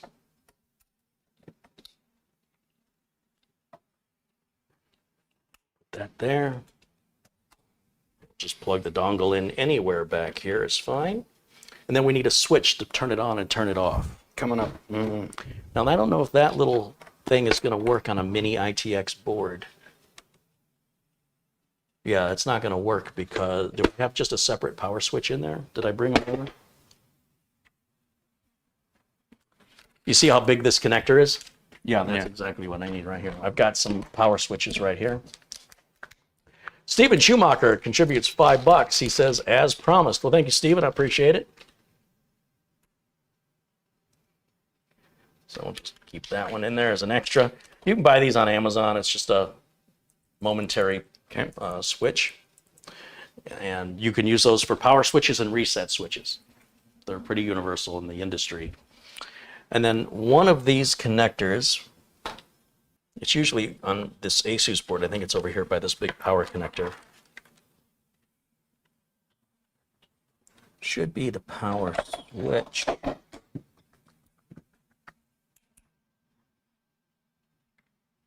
So it should be this one right there. And then if this posts, we'll look and see what the BIOS version is and see if we can get a newer BIOS on here. Okay. Well, we've got it out of the box. And yeah, let's try this. Chad loves a smoke test. I also want to try, yeah, this internet's really bad. Let me try switching it over to something else. Okay, hang with us, Chad. That kilobits per second is at 0. See, it instantly reconnected us. The problem is this connection that I've just connected us to the cap on it, the maximum speed is only 3. The one I was connected to, the maximum speed was 30. But if neither one of them are putting out a minimum of 3, then we're going to have this video going to be in real spotty and real bad. And you can see this is not working well at all. So I'm going to try one other thing. I've got a hotspot on my phone, but we were trying that earlier, and it also wasn't working good today. Yet it has in the past. It absolutely has, and I've turned the phone off and back on again. I've plugged the phone directly in with a cable. Nothing is fixing this today. Like, we're just doomed today. But at least this connection, well, it's spotty. It's not dropping us entirely like the other one was. So what I need to do is just go into my phone options and turn my hotspot on. And I paid $75 for 20 gigs of data. And I can't even use it. Wished it wasn't working before. Let's see if I can connect now to this. There's also a public hotspot, but the upload on that is even less than 3. So everything I turn to is just being very difficult with me today. But let's see, if I have the hotspot turned on, which I think I just did. Yeah, hotspot's on, so we should see it in my list of wireless connections in here. And it's not. Wow, look at how many are in here. 1, 2, 3, 4, 5, 6, 7, 8, 9, 10, 11, 12, 13, 14, 15, 16, 17, 18, 19, 20, 21, 22, 23, 24, 25, 26, 27, 28, 29, It's the whole 30, neighborhood. 31, 32, 33, 34, 35, 36, 37, 38, 39 connections. You think there might be some interference and crosstalk? Oh, yeah. Let's see this. It says it's connected us. Now let's see if we get a better signal. It's still really bad. Yeah, no matter what I try, I can't even get. I honestly need like 4 or 5 megabits per second up. It's really not that big of an ask. Right. Unfortunately, though, it ain't my day. I mean, I'm trying, guys. This is now the 4th internet connection we've tried, and all 4 of them are just not working well today. Matt says I should just go to Studio A, just pack it in, load it all in the car, and take it over to Studio A. If that was an option, I would certainly do that, but unfortunately, that's just not an option. Jimmy loves me. Where's Uncle Mitch? He gives me nice pets. He's a good boy. Yeah. I just saw both of them. I saw Jimmy and Lyle yesterday, and gave Lyle his rub down, and he sticks his nails out into the wall, turns his head and just rub his belly. Yeah, so it's pretty rough. I mean, this connection right now that's costing me $75 for 20 gigs has no better of an upload speed. Than that public Wi-Fi? No, it's better than the public Wi-Fi, but the one here in Studio B is only 3 up. So we're getting mostly 2, and then it kind of peaks out at 3, and then it goes back down to 2. It's a little all over the map on this. So I don't know. The difference that we're seeing right now, what Mitch and I are seeing, is that we're staying connected. With the other connection, it would be good for a while and then completely disconnect. So what's probably happening is we're getting a lot of dropped frames right now, but the audio should still be coming through no matter what. Okay. Right? So at least you can get the audio. But when we do the other connection, you get the video and audio beautifully, and then you get nothing. Right. So, and then a mixture therein. Yeah. But I don't know what else to do. I mean, I'm just kind of stuck. Yeah. Thomas Robinson contributes £1.99. Thank you, Thomas. Thanks for supporting the channel as we work through. This Freaky Friday, yeah. It's challenging. You can imagine what it feels like to be me, and I'm trying to do a Very unique build. very unique build, and I want you to be able to see it. Yeah. But it looks like it may be something we are going to, I don't know, maybe complete it offline, because this is as bad as I've ever seen it. Yeah. A few more tricks up my sleeve here. Well, not a few more. I have like one more trick up my sleeve. Let's see. Now look, it went into the green just briefly, and now it's dropped into there. So no matter what connection I'm using, Even when I plug the phone directly in with a USB cable, this should be a 5G connection, and it's just not. Yeah, it ain't working. Oh, you know what? Now we're connecting. Ooh, that's worse. This doesn't make any. So I think was the Wi-Fi is connected to the network in here, right? So when I made this a hotspot, I think to save mobile data, it forces it onto the Wi-Fi. So I turn the Wi-Fi off on the phone, so it forces the mobile data, and now that mobile data that's as bad as I've ever seen it. Yeah. I mean, we'll give it a second to try and. Hey, Larry Wood, with a $20 contribution. I'm trying to think if I hold it up, maybe I get a better signal. Hey, it's kind of working. Let me hold So I just have to stand like this all day. Yeah, let me hold it. Yeah. I wonder if I can. Can you put this on top of the blinds? Let's see if it still works. I'd rather not because I don't want it to. Just tilt it against the wall.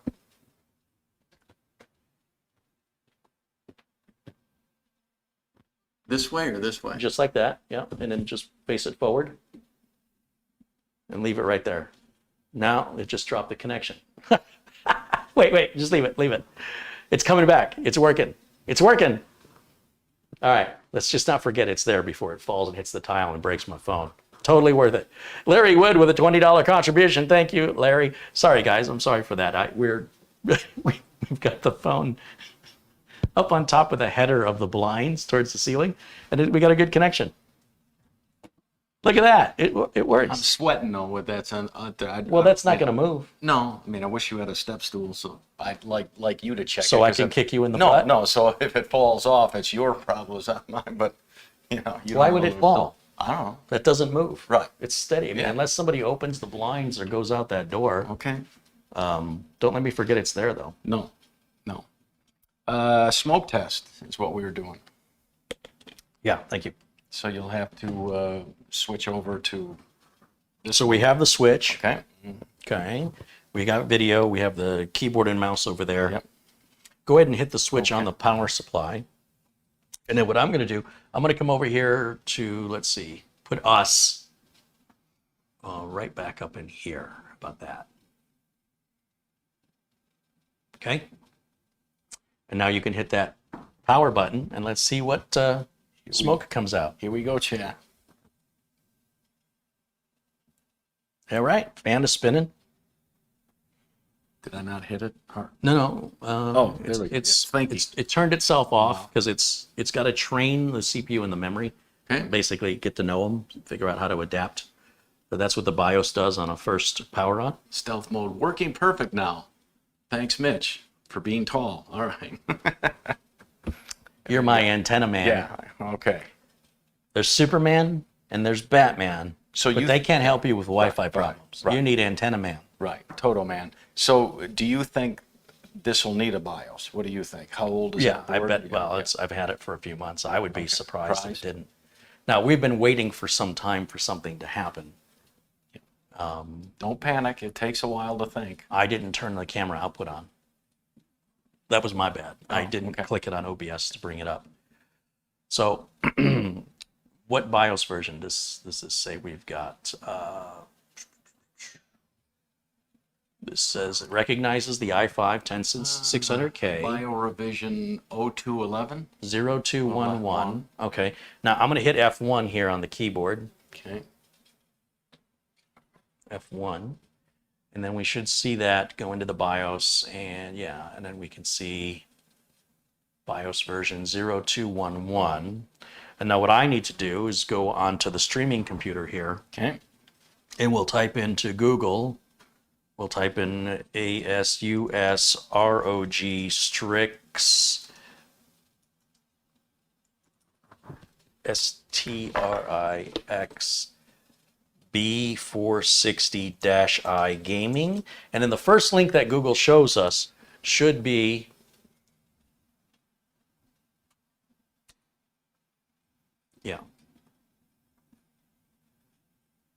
it should take us to rog.asus.com. And I'll share the screen with everybody in a minute. Let me just bring the site up. It's still really slow. Let's see. Sooner or later it will appear. We should be able to, let's see, what is it, camera 3? Oh no, that's window capture. We turn on window capture.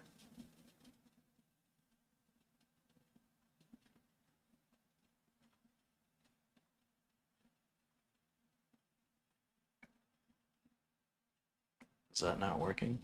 Oh, it is working. All right, so this is the motherboard, Yes. right? And there's the link for it up there. This is just very slow in loading. We'll go to support. Not the support up here. This one is like for generic support. Right. This one is for support for that product. BIOS and drivers. Everybody does. MSI does this. ASRock does this. Gigabyte does this. So when we click on support, we want to bring up drivers and utilities, and then BIOS and firmware. Okay. And we'll see the latest version is 1101, which is a very different numbering system, Yeah. because we had, 0211. so it was 0211, right? Mhm. I guess that makes sense. So it would have gone 03, 04, 05, 06, 07, 08, 09, and then 10, Okay. right? Following the logic there? Not really, but okay. Well, You the said first so. two Yeah. numbers. Right. First two numbers. So Yeah. we're at 20. Okay. No, sorry. We're at 11. Version Yeah. 1101. Yeah. All right, so we're going to download that. And that's going to put it down here. Okay. And again, it's really, really slow. So we're just bear with us as Yeah. we. But at least, the connection's not dropping. No, the connection's Yeah. been, at least it's been prioritizing Right. the upload. It's been good. So now I don't feel bad about spending the $75. Now I'll extract that zip file. There's going to be 2 files in this zip file, which I'm going to put on the screen here. And what you see, normally you get like 4 files when you download a BIOS.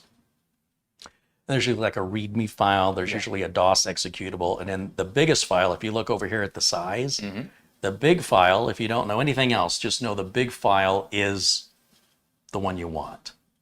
And then we can extend this out if we want to see the full name of it. And what I'm going to do is grab my BIOS flash drive. So if we go back to you and I here, I've got this little 2 gig BIOS flash drive. It's important. If you want to not have any problems, you want to use the smallest flash drive you've got, formatted in just FAT format. Okay. Because if it's NTFS, which some larger flash drives have to have, there's a lot of computer motherboards, especially older ones, that just won't see it at all. So I'll plug that into the streamer, and there's nothing on this flash drive. I do that on purpose so that I don't have to look through a bunch of files to find the one I want or accidentally pick the wrong one. So I'm going to just copy and paste from the extracted file over to the flash drive. Okay. And it's only an 8 megabyte file, so it's already done. It's already done. So I can close those windows. Then I'm going to grab this. I don't even have to safely remove it. Just pull it out, and then I'll plug it into any USB port back here. It won't matter. And I'm going to just let it sit there for just a moment. Well, like when you plug anything in your computer's USB port, it doesn't instantly recognize, right? It takes a second. So now that I've stalled, I will, let's go full screen so you and I can see. We'll go full screen here. And we're going to go to Tool over here on the, oh, wrong one. So at this point, I've got to use this other keyboard, and I'm going to go to where it says Tool, and it says Asus Easy Flash Utility. It's the first thing that's highlighted at the top. I'll just push Enter, and hopefully it sees the file, but we're in the way. So let me get rid of us. Okay. And the file that we want is not listed here, but I do see that there's a very small, you see it's listing 4 different drives, that's got to be the SSD that we put in. The M.2 drive must have a format on it from the last time I used it. So unfortunately, I don't see the flash drive. And once again, I have to make the screen big for Mitch and I so we can see what we see. This FS3, it says it's 1917 megabyte. That's 2 gigs. That sounds like my flash drive. Right. So I click once. Yep, there's the file right there. Okay. Click once. Do I want to read it? Yes. Give it a second. So now it confirms that that is the right BIOS. If this was a BIOS for a different motherboard, it would have said it's not valid. Right. So it just verifies that it's valid, and I'll say yes, I want to update. And then we will sit here a moment. Hands off, no touchy. That's right. No means no. Yeah. Ooh, listen to that fan crank up.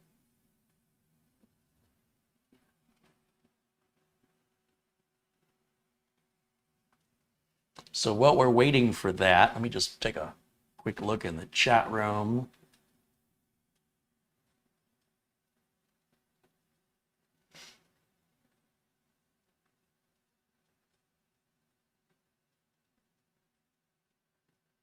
They said, I hope your phone is not on vibrate. The phone goes into do not disturb mode, which I've talked about that in the past. It's the best feature on any phone is to put it on do not disturb. Unless you like to be the slave to other people.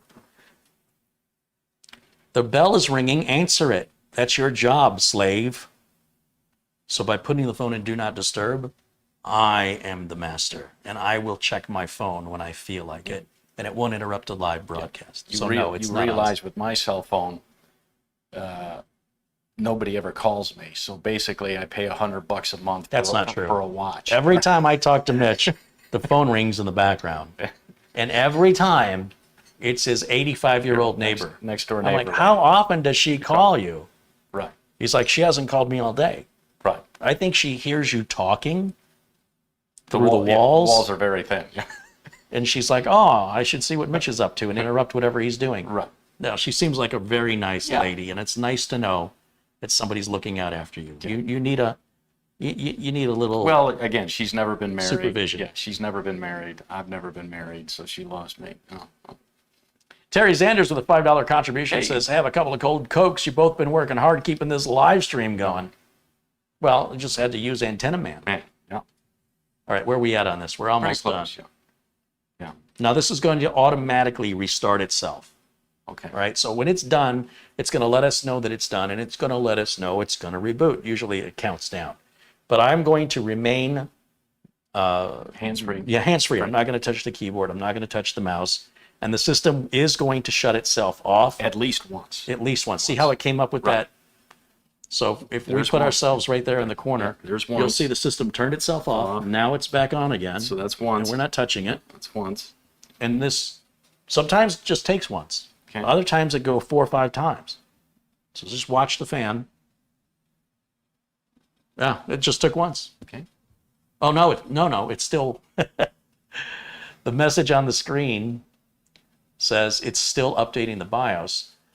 I'm not accustomed to seeing that, but that's clearly, well, there it goes. It just shut itself off again. At 2. So once again, we will, I'll put myself up here, put us both up there.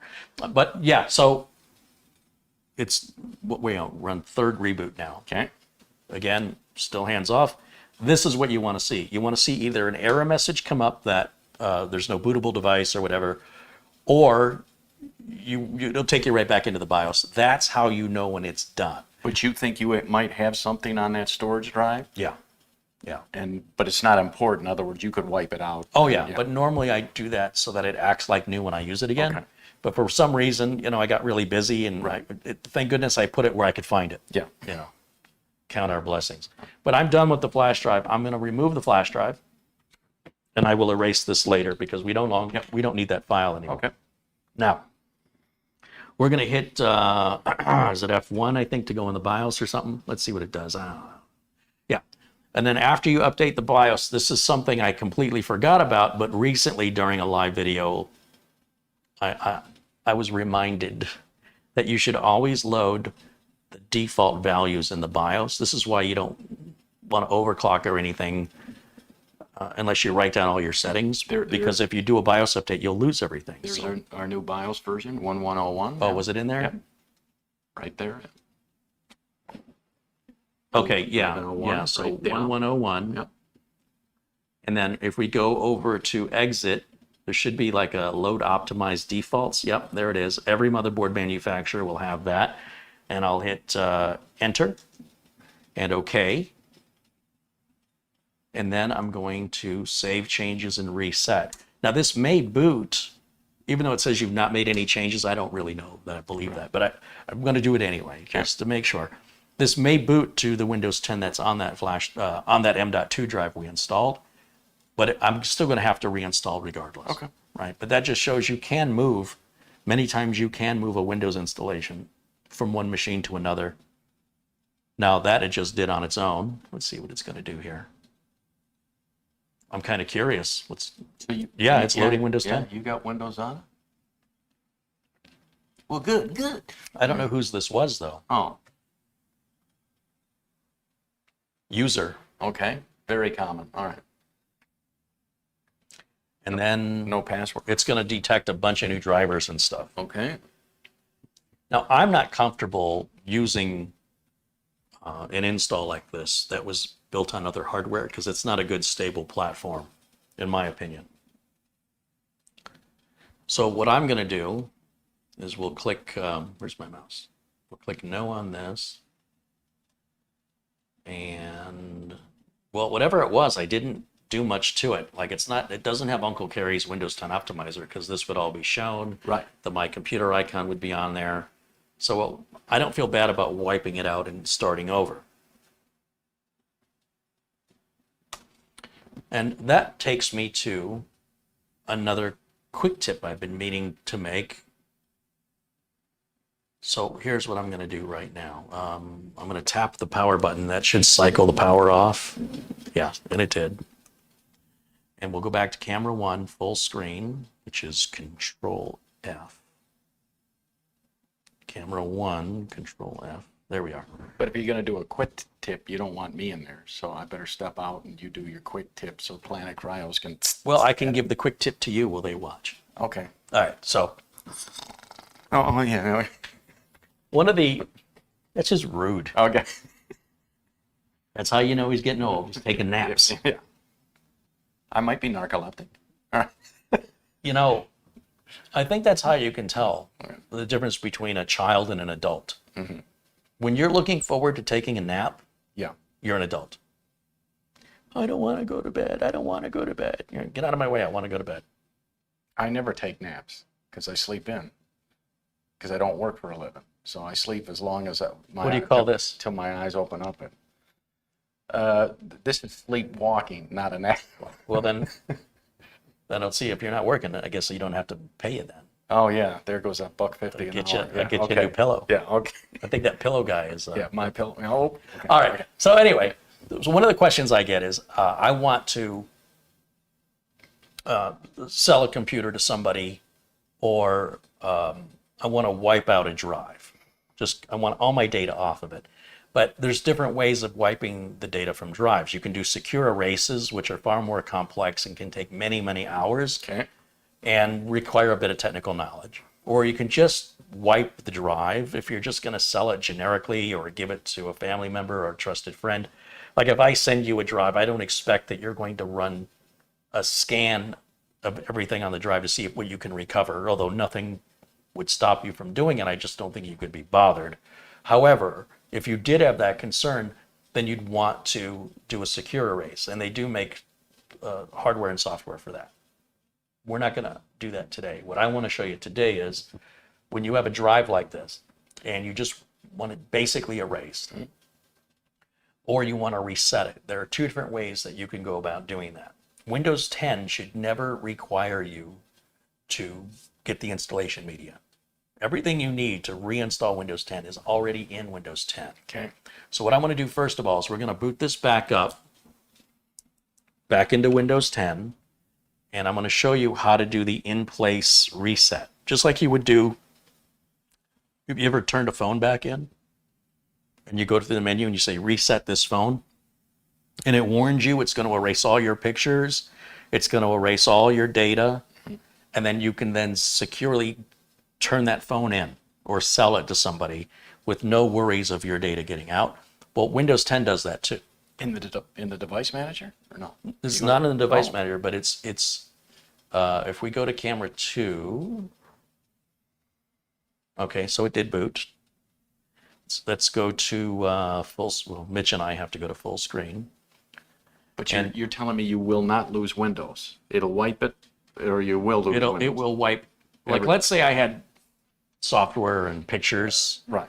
and I'm going to sell this to a customer. Yeah. Or I'm going to give it to you or something. What kind of pictures? Oh, just family. They're pictures of you that you don't know I took. So I'd rather you didn't see them. Yeah, that's true. So here under settings, we're going to go to update and security. Once we're in update and security, we're going to go to recovery. Once we're in recovery, we have reset this PC. Okay. It says if your PC isn't running well, resetting it might help. So we'll click get started.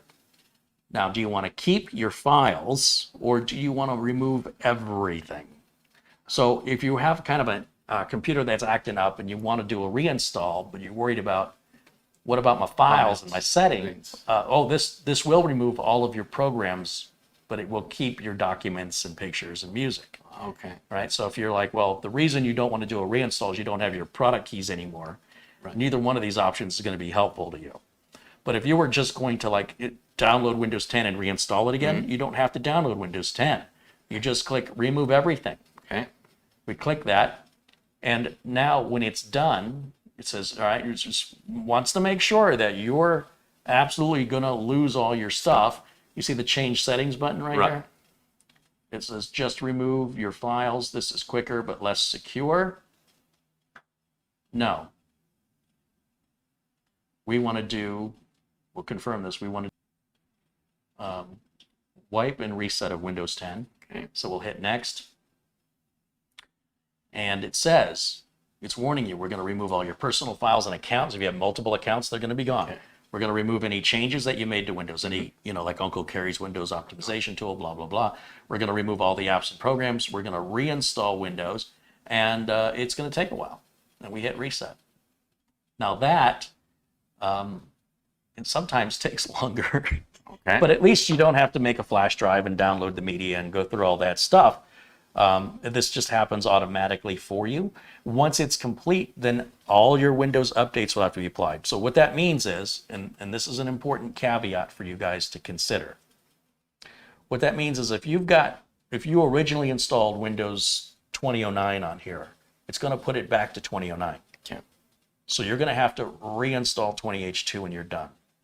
Along with it's removing all the updates, everything, drivers, everything. Just as though it's a brand new install. Okay. But the shortcut is that you don't have to get a flash drive and make a Windows 10 installation media. It's already there. On the other hand, if it's going to reset it back to an older version of Windows, then it's going to take longer to get all the updates than it would if you just made a flash drive, Right. stuck it in there, and then anybody who resets it from that point forward will reset back to the version you installed today. So these are all decisions you get to make, right? It's up to you what you want to do. Then there's the option of, well, what if I just want the drive reset? Like, I'm not going to use the drive. I'm going to sell the drive, right? So I don't want Windows on it. Blank. You just want a blank. I want it blank. How do we do that? Well, there I've got a quick tip video that shows the disk part command where you can manually do it in DOS, and that makes people nervous. And if it means you've got to plug the drive into another computer, now things are getting a little bit too technical. So how do we leave it in there and still reset it? You format it. Like, wipe Well, it up no, the because top. we've got partitions though, Oh. right? That's So true. what we would do, so right now Windows is still resetting. If we go back and just check on that, how's it? Yeah, so it's going to be doing this for a few minutes. Now, because I don't care about seeing this through, I just wanted to show everybody that's the process. We can just go ahead and turn this off. I'll hold the power button in until the thing goes off here.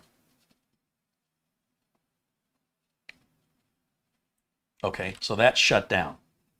Which, by the way, when your Windows is in a process, never shut it down. But again, we're not We don't care. So here I'm going to grab my Windows 10 flash drive. With the latest. This has got the latest Windows, which is 20H2 as of today, May the 14th. Is it the 14th? Felt more like Friday the 13th Yeah, I know, for sure. with our bad luck. But now what I want to do is instruct the motherboard to boot from that flash drive instead of booting Right. from the M.2. So we'll turn this back. Well, first of all, I got to put the screen back on. Okay, so we got the no signal thing. I'm going to turn this back on and hit, I think it's F12. F12?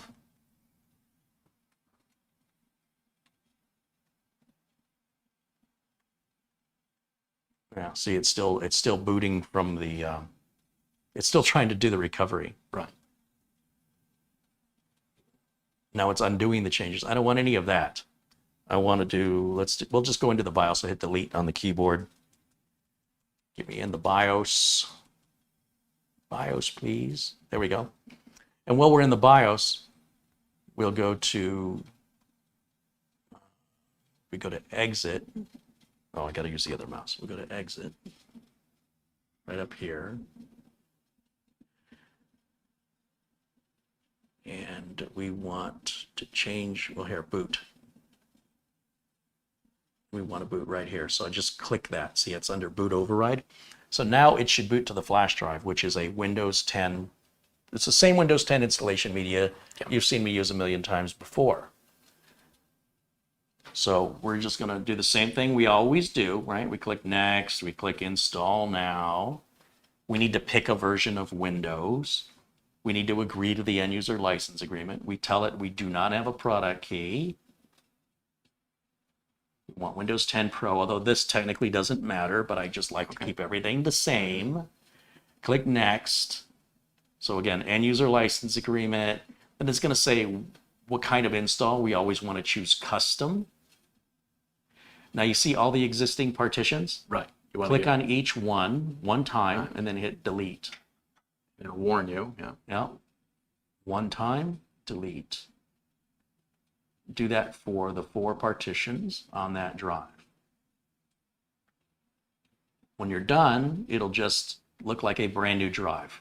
Drive 0, unallocated space. When you watch me put a new drive into a new build, and I go to install Windows, that's what that screen always looks like. Yep. So right now, if I turn the machine off, so if you hold the power button in, go ahead and grab the power button and just hold it in until you see the fan stop spinning. That'll force a power off. Perfect. You can let the button go. That means now we have completely erased that drive to the condition it was in when it came out of the box when it was brand new. Right. There are no partitions on it, no formats, Nope. no windows, no data. No picture. Now, if there was data on it and somebody had the tools and the knowledge on how to retrieve it, they could. But for most of us, that's good enough, right? So it's not a secure erase, but for most people, they wouldn't know how to move beyond that anyway. That drive is wiped, and I can prove it. If you turn the machine back on, I won't have to tell it to boot to the flash drive because it can no longer boot to that. So go ahead and power it back on, and I'll put us back to, actually, I'll put us back in a corner over here. Well, that boots. And the machine will have no choice but to boot to that flash drive now. Is this plastic on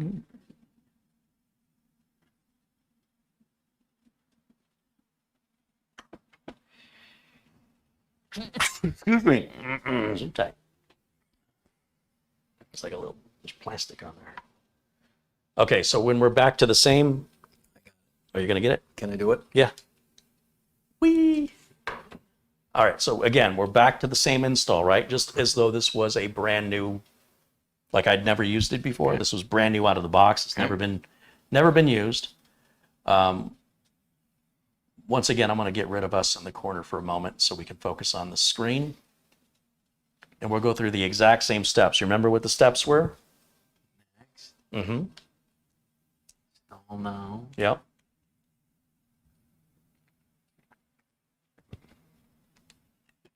I don't have a product key. Correct.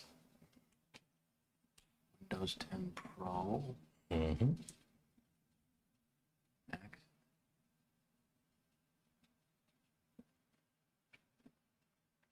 must accept. You must accept. Custom. Yep.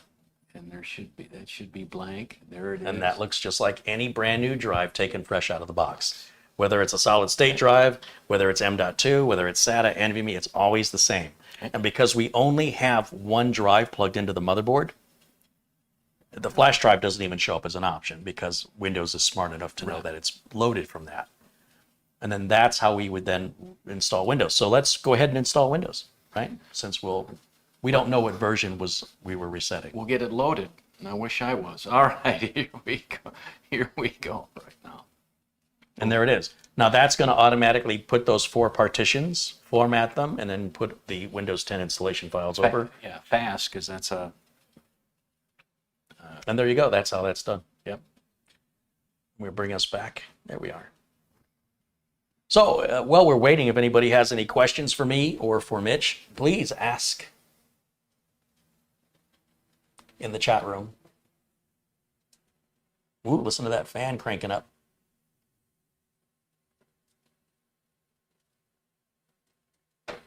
So do you see, did we miss anything in the chat? Glenn's Music says, spoiler, he's done this installation process once before. Yeah, or You think? twice, yeah. Once or twice. About 1,000 times, yeah. Yep. Matt Power, bless you, Mitch. Well, Matt, I must tell you, if my halo dropped any lower, it'd be a noose. So, no, I'm a good boy. I mean, old man. All right, so I'm enjoying this Friday. I'm glad that you figured out the connection. It just shut off and it rebooted again.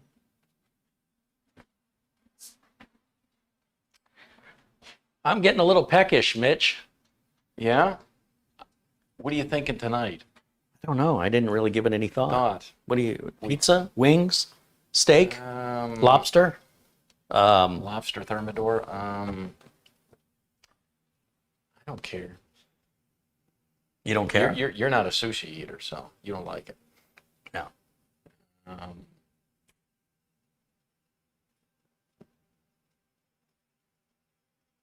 Arby's? Buffalo Wild Wings, that's cold true. beer and cheeseburgers? I haven't been there. Maybe we need to go there. You like that, don't you? We can get cold beer and cold cheeseburgers. Or is it cold cheeseburgers and warm beer? Look at that. We're already booting up.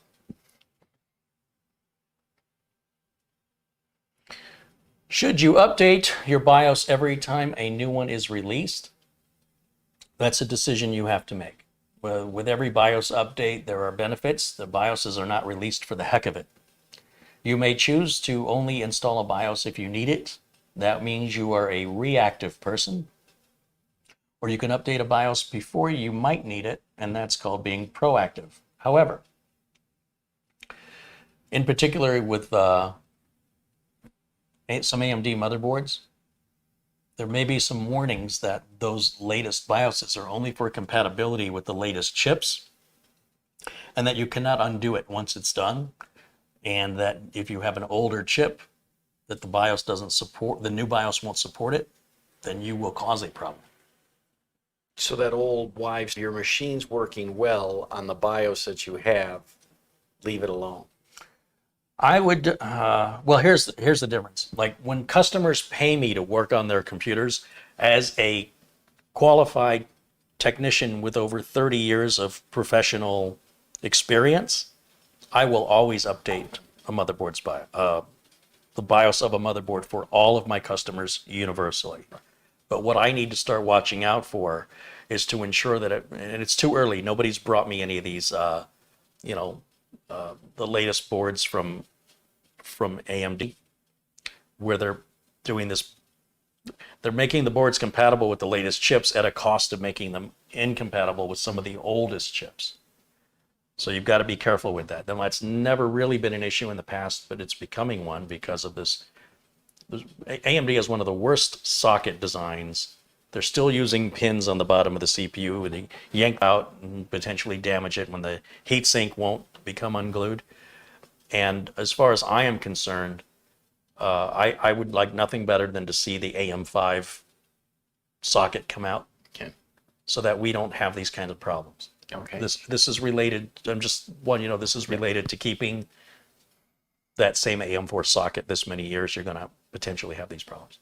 Should we reset or continue on with our? Yes. So now, got to make this full screen so we can read it. There you go. So we'll just click yes,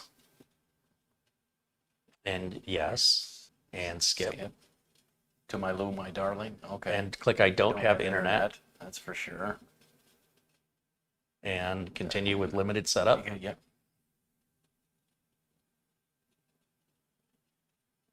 And we'll put the name user, just like it was.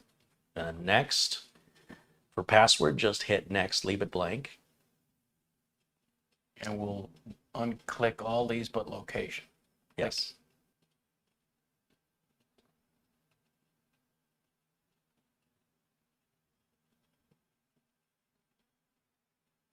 That's it. And then accept. And not now. It's going to ask you again. Oh, no, it didn't. All right. And now it just finalizes the Windows 10 install. And while we're waiting for that, I can actually reach over here and just pull that out. Put it aside. So again, all that safely removed stuff, you don't have to do that anymore. As long as you know for a fact nothing is being written to or read from that flash drive, you can just pull it out. And what do you think? We won't do the updates on it. We'll put it in the spaceship, or what do you think? Yeah. That's exactly what I was thinking. Yeah. Russell wants to know if they fixed the wonky update that was causing issues with Outlook. That update was fixed within 2 to 3 hours after I posted the video, and it was automatically submitted. It's all done. My guess would be that if you're not having problems with Outlook today, that it should be pretty obvious. In other words, if somebody says to me, hey, what's the problem with the Microsoft update? I go, well, what problem are you having? They'd say, well, I'm not having any problem. I say, well, then there's no problem with the update. This only affected people that had a problem. So if you didn't have the problem, you wouldn't know that the problem existed or that the problem was fixed. And if you did have the problem, you would know that, of course, the problem was fixed. So, yeah, it was dealt with within 2 to 3 hours after I posted that video. It was fixed. Did you want to put Uncle Carey's optimizer, or you don't even? No, not right now. Okay, so I need to go full screen on this so I could see it again. Yeah. Okay, so now it wants, I guess we can click get started, even though it doesn't have an internet connection. But I just want it out of the way. I want to say no to that. Complete setup on that. Continue without signing in. Perfect. Now we'll shut this down. Okay. We'll put us back on full screen. And now we can put this board into that case. And I'm just going to leave that cooler on it for now, just so we can move things along. But we can go ahead and remove everything we've attached here, like because I wouldn't sell it like this. Right. So that if I'm using that, I know that's temporary. Yeah. That's just, Okay. that's my own system. And we're gonna remove that and take those off. That's one.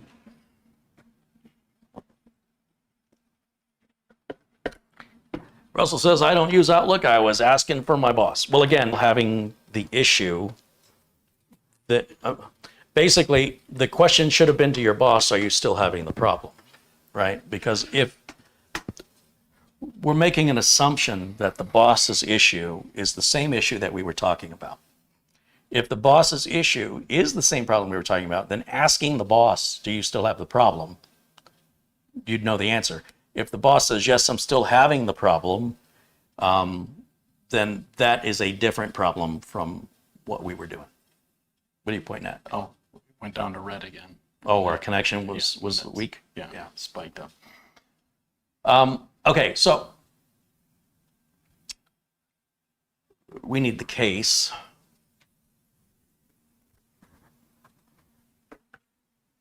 And we're done with that. This can go in the motherboard box. Perfect. All right, bring it over here. All right, we're back in business. We're back on track. So we're gonna just remove these wire ties.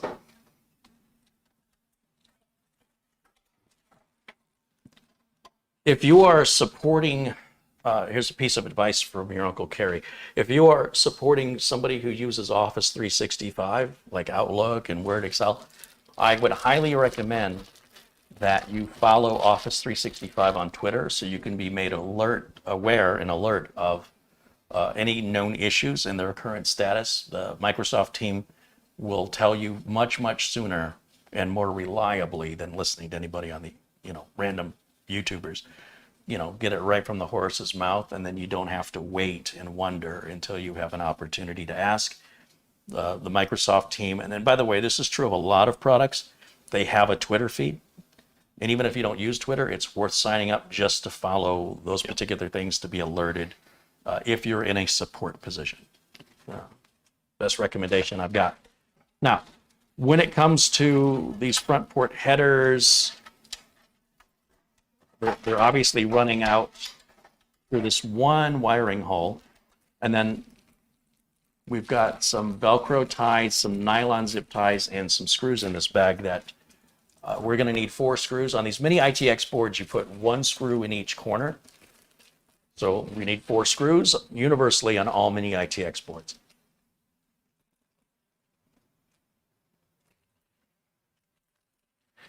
So I'm not sure which one of these it is, but we can just check to see.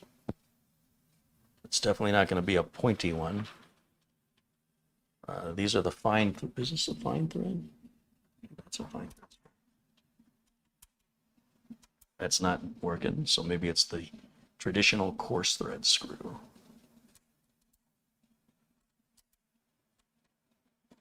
No, that's not working either. So now I need to get the glasses out and see what I can, if there's another type of screw in here. There isn't.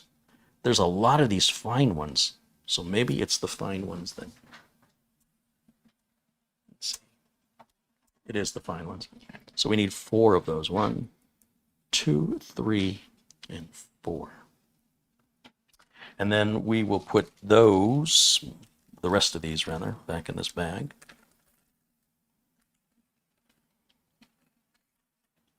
Now, I'm going to put you back to work with the handheld camera.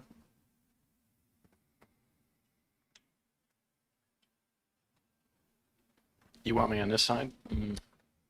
Yeah, in fact, I'll work from this side Yeah. too. So I'll give you that. And then we'll switch over to that input, which is camera number, is that 3? I think that's 3. Yeah, okay. And then, like I said, I'm gonna just put this in here with this cooler for now. Okay.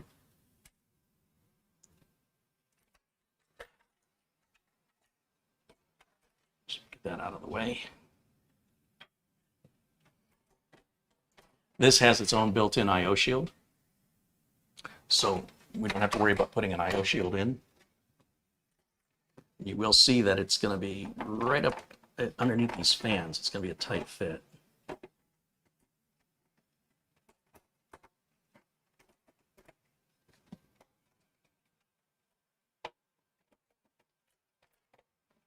Some people may find it easier to take those fans out, but I'm kind of stubborn about that. And you'll see the posts down here, how they're going to align with each mounting hole. There's 1 in each corner. Yep. Nothing really holds that in. Like the center post that we have on Micro-ATX and ATX builds does not exist on Mini ITX. And because we're working with something so small, did I not take the other screw out of here? Yeah, I left it in there.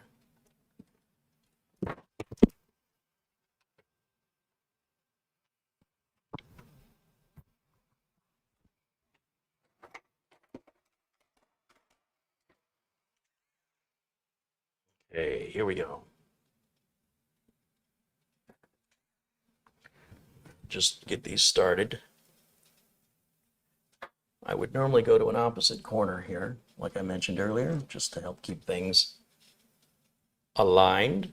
I'm going to give this a bit of a rotation so I can see over there. I don't know if you noticed how the board automatically, like it moved on its own to get that alignment.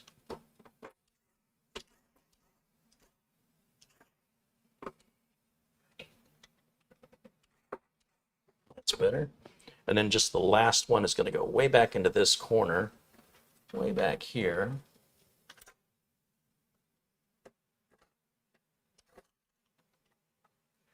And like that. And we'll just tighten these 4 screws down.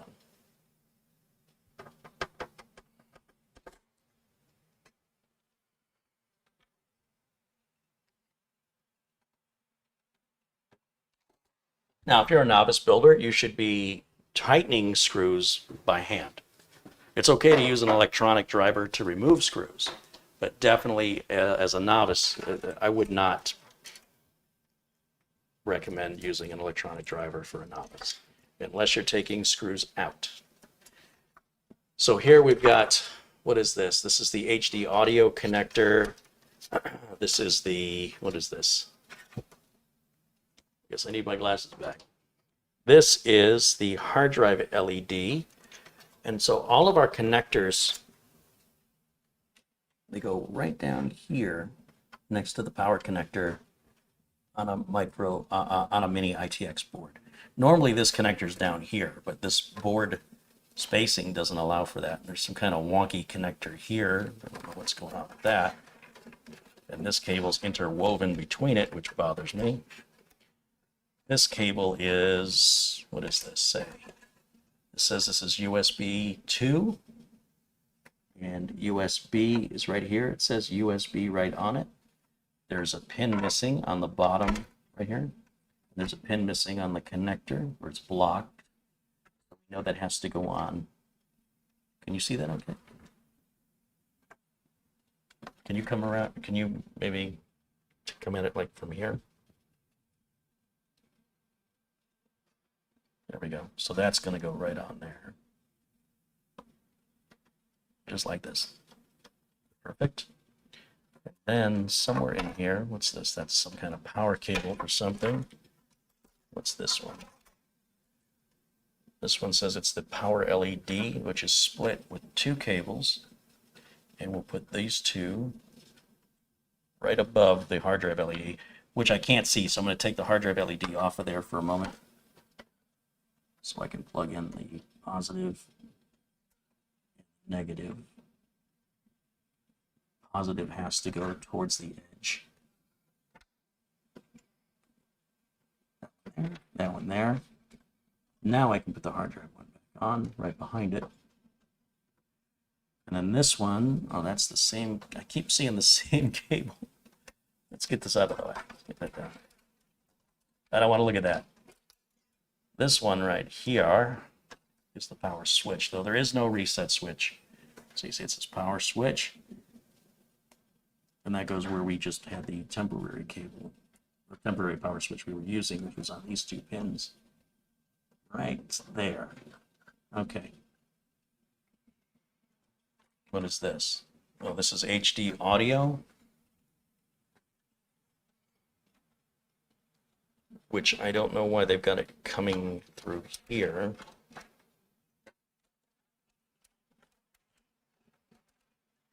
Well, for now, I guess I'll just leave it. But that goes in this left quadrant, even on Micro-ATX and ATX boards. It's always in this left quadrant. So they kept that anyway as part of the standard. And then as far as like these connectors here, we have, this one is intertangled, interwoven, which bothers me. Everything else is, there's some wire ties down here. So we're going to need to grab a couple of cables to plug into the back of the power supply. And I think, you know, look, we can take this piece, looks like it comes out. But I think it'd just be a lot easier if I take the power supply out and just hook the cables up and stick the power supply back in again. What do you say? Okay. Okay. Oh, and then there's our USB 3 cable, which goes here. Okay. All right. So we'll come around here. And I'm going to take the frame. We'll leave the power supply screwed to the frame. We're going to take the frame out.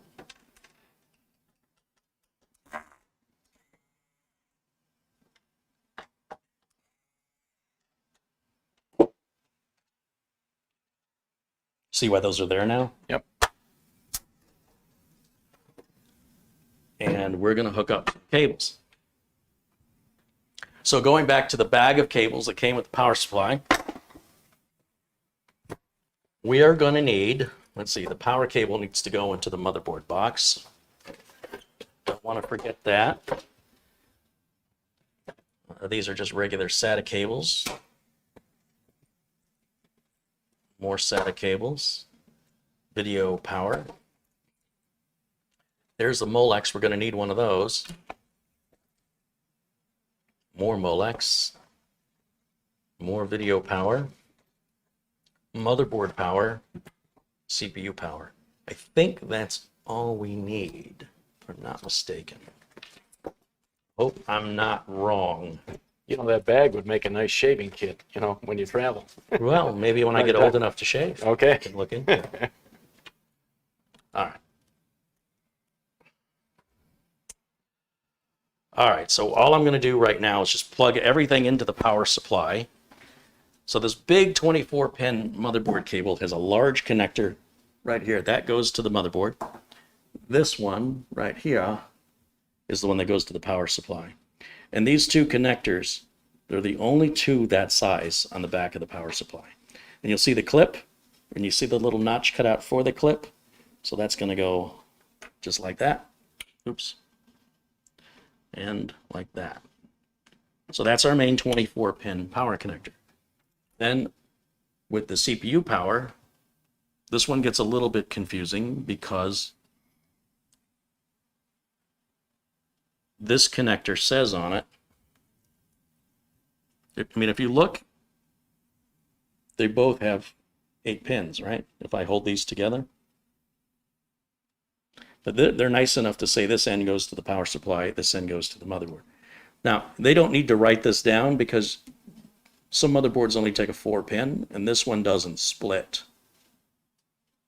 Also, when you put these two together, you see how big the connector is? Yep. You can't, Right. that hole's not big enough. Can you see the fine writing written down by each connector? What does that one say? CPU, right? Just, it's upside down? Yep. So we take the, even though it says PSU, this is the CPU power. And I like how NZXT did this, that all of your motherboard power connectors are on the bottom row and nothing else is on the bottom row. So every motherboard will use all these connectors. Every motherboard, whether it's mini ITX, Micro-ATX, or ATX, you will fill that entire bottom row universally with no exceptions. Now, if you had another CPU power connector, they do give you another one up here. But the rest of these are going to be for your SATA and your Molex power connectors, and then your video card power connectors, and that's all there is. So I'm going to need the Molex power connector for the LEDs and the fans and such to run. So we'll go ahead and just hook this one other cable up, unless you don't want the LEDs lit up. And I'll go ahead and plug that in. Once again, it's kind of written upside down here, but it says peripheral and SATA. And I suppose I'll just start here on the end just to make it look pretty. Then I can take all of these cables and feed them in like so.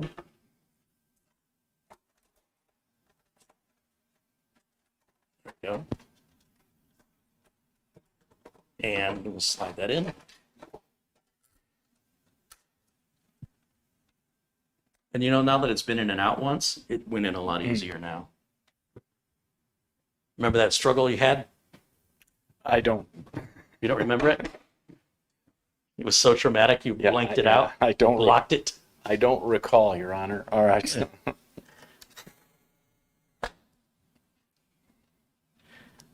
See how I do the opposite corners? Yeah.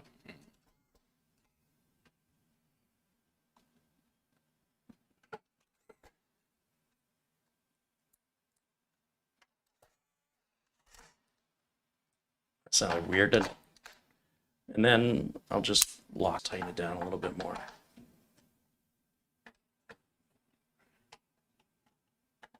I feel like it's screwing down into plastic, which doesn't instill much confidence, Yeah. but I'm not going to strip it out if I over tighten it. But that's good enough. So now, with the power supply installed, with the cabling on it, I should be able to just bring these cables through these, I don't know how much you can see there, but we have these wire management holes, right? So this one in particular is a pretty popular one. That's everybody's hanging out. That's where all the cool kids are. But that's where we need to go for this big connector. So I'm going to find that big connector in here.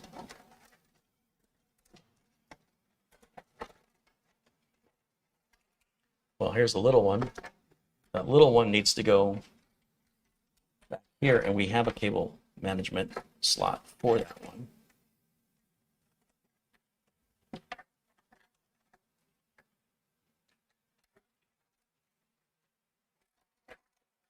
So what I'm going to do easier is pull some of the slack, so reroute that over here.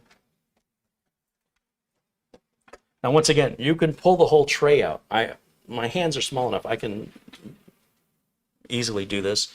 But if you're, got big old sausage fingers or whatever, know that these two trays come out. This one will come out first, it looks like, and then it looks like it sits on top of this one, which would then come out second.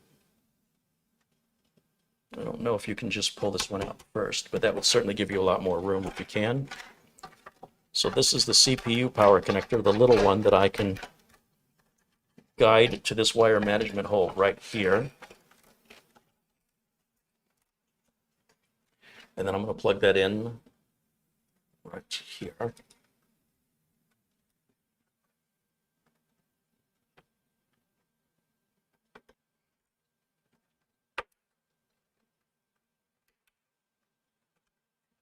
Okay, so that one's on.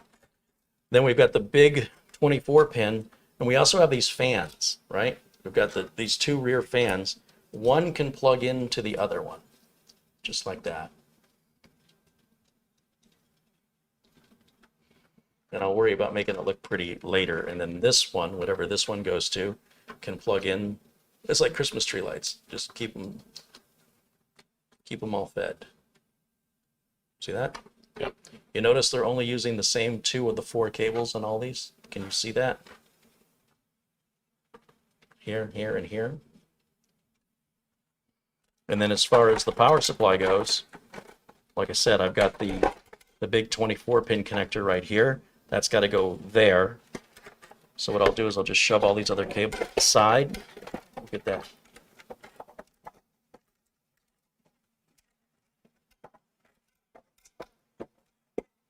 Hung up on itself here.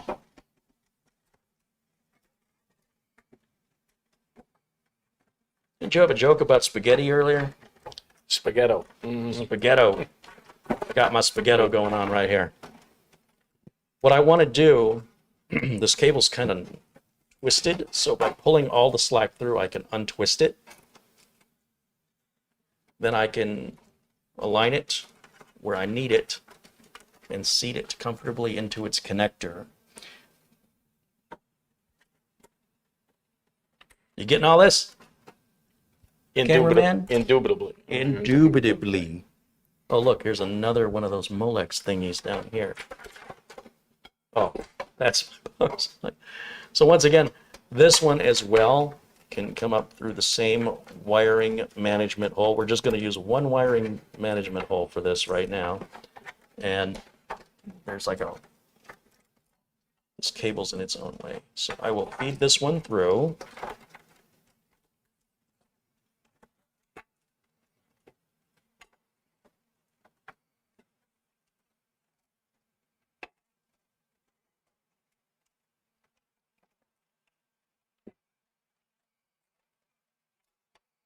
Careful that you're not, basically it's hooking on every wire in here. Bigger cables should have gone through the cable management hole first, because they get stuck on everything on the way through. But now that I've got it through, now I can take all this extra and push it back down and get it out of here. Try to make that look a little bit better. Even though I'm not worried about cable management yet. But basically all the slack can go down in there. And then this is going to be our master source of power that will plug into all of these. It's got to plug in this side. We'll just plug that in right so. Yeah. Use this one here. Like that. Okay. And then, do you know what we can do now?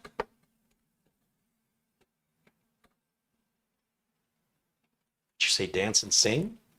Well, okay. No, just kidding. But I can get the dome? it's topless. It's very bold and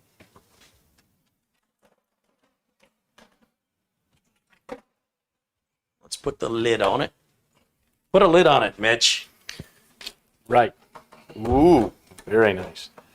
Now, it's very important that you align this properly or you can break those little plastic clips. So be very careful. Take your time on this part. You might want to spin it around and verify that things are lining up as they should. Don't force it, because if it breaks, it's going to give you a very bad day. So I'm still looking where this isn't. I can feel it's not aligned properly. I can already see where my problem is. I can feel it. Right back here, you see this? See how there's a lip right here? Yeah. That lip has to go on the outside.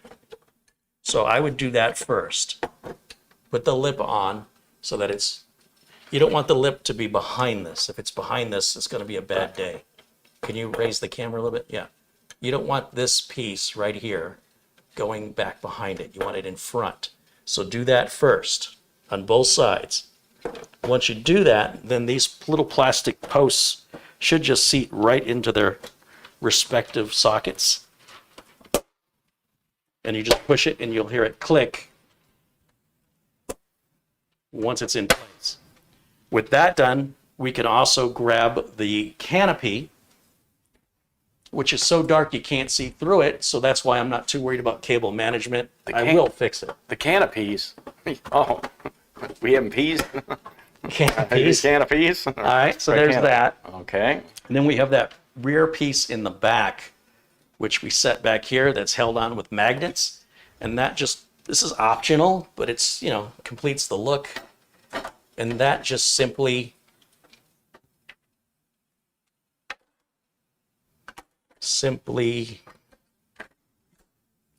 goes on like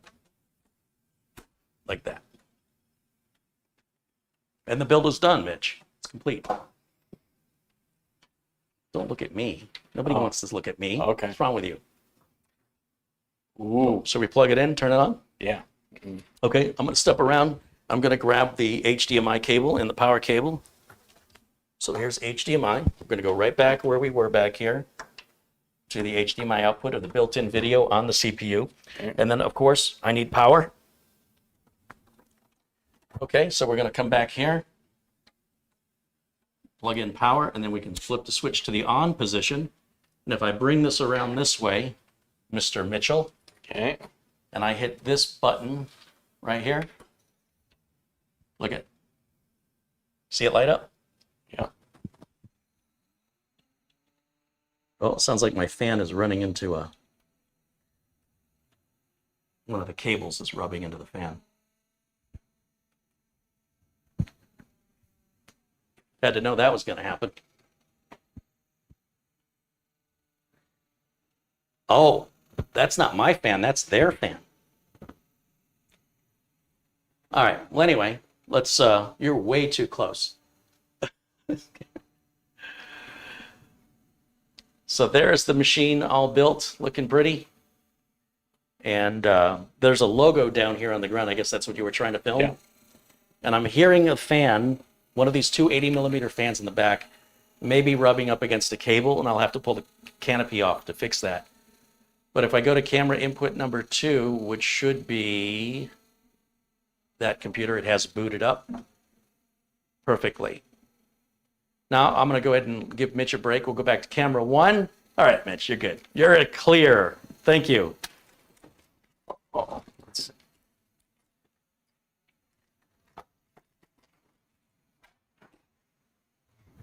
All right. And that's the build. It's that easy. Can you kill the lights and see if they can see the logo flashing on that? Absolutely. Good idea. Glad I thought of it. All right.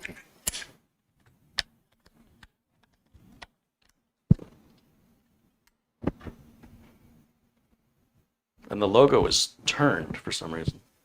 What did you get hung up on over here? The HDMI, I think, yeah.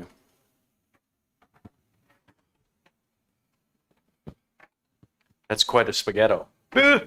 Quite a spaghetti. Spaghetto, yeah. That's a thicker cable than I remember it being. Yeah.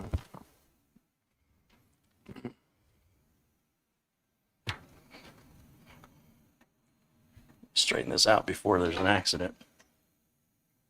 Plus, there's got to be a way to spin that logo so it's kind of on the vertical right now. The So vertical? yeah. So All right, we're going to bring down the lights so we can see that a little better, or try to.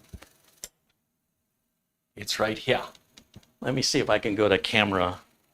This is camera 4. Okay. And then we'll bring this down like this.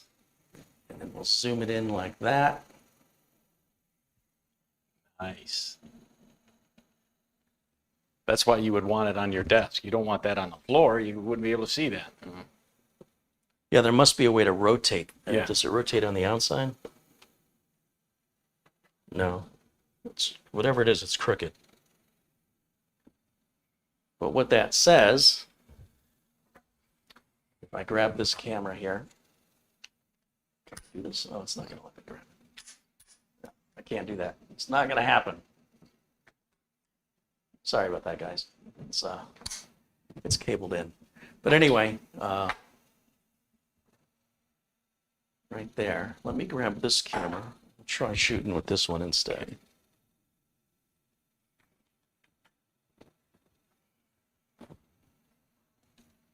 Let's try, do me a favor and click where it says, see where it says camera 4 over here? Yeah. You see the eyeball? Yeah. So that's not an eyeball. Oh, okay. Other side. Oh, other side. Turn the eyeball off. Turn it off. One click. Yeah, one click. And now see camera 1? Yeah. Turn Below the it. eyeball off. Turn the eyeball off. Yeah. Now we're on camera 2. Go ahead and turn the eyeball off. Eyeball off. Now we're on camera 3. Ooh, now you can see it. And you can see the logo. And that logo is coming from this light right here. Yeah. And if I hit this button, there's a button right there. Turns it off. Turns it on. So I bet you I can get like my logo probably made into a Thingamajig. filter. That goes in Thingamajig. there. Yeah. What's that? A thingamajig. Yeah. Your logo into a thingamajig. Yeah. Yeah, exactly. Yeah. But that's pretty snuffy, I must say. Snuffy. Yeah. And then you see the blue lights that come on Yeah. here, and you cannot see anything through this No. dome. So if you put like an LED fan in there, like for the 140mm cooler, Okay. then it'll glow blue like they show in the product pictures. Yeah. Yeah. And that's your completed build, ladies and gentlemen. There you go, Mitch. Smile. See a Cheese. thumbnail for me. Cheese. Now we know where the mothership that Mitch came from. Yeah.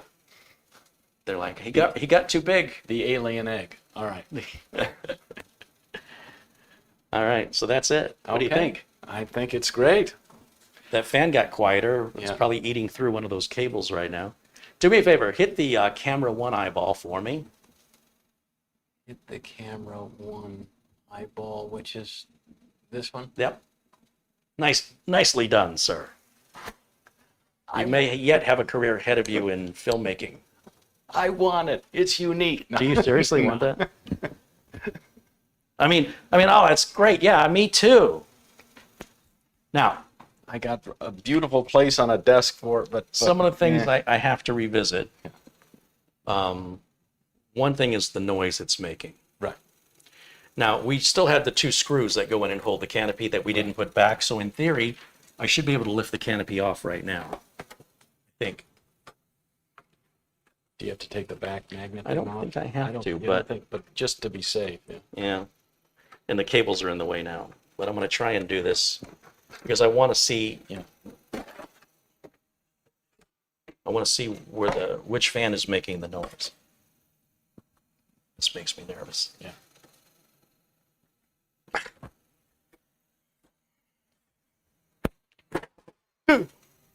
Something. I got it. Mhm. So nothing is touching this fan. See? Right. But you can hear it. Oh, wait. I think it's the CPU fan. Yeah. I found it. Yeah. So the power cable that powers one of these rear fans was just barely hitting the edge of the CPU fan. And this is why cable management is so important. You can see the 2 blue lights right up here that are shining through. And we can put the canopy back now that Well, why don't you get your Oh. little hand in there and spin that get logo. my little hand in in there there. and spin What is that with you and the little and jokes spin today? it. Oh, you had it. Yeah, nice. You're a little too excited about this. Okay. Yeah. Like that. It's Sweet. like that. Yeah. Thanks for reminding me. Yeah. I would have been pulling this canopy off in 2 minutes. Yeah. All right. So let's try this again. So once again, we want to make sure that the back goes on in front of the metal, and then it should automatically align. Right? Now it's dead silent like it's supposed to be. The reason I haven't done any cable management is I'm not sure I want to keep this configuration. I may yet try Yeah. a Micro-ATX board in there. There's a lot of room in there. It looks really easy to work on. Right. And of course, we still have the 2 screws that we could have put in, those little thumb screws. Yeah. And now that Segotep logo, if I grab camera 4 again, you know how to adjust the cameras now? No. What eyeball do I? Put on camera number 3. Get rid of the eyeball. Oh, 3 is still on, so just turn off the eyeball on 1. Turn off the eyeball on 1. Yeah. Kill the lights. Yeah, I mean, they can see it, right? Yeah. Shining down. That's slick.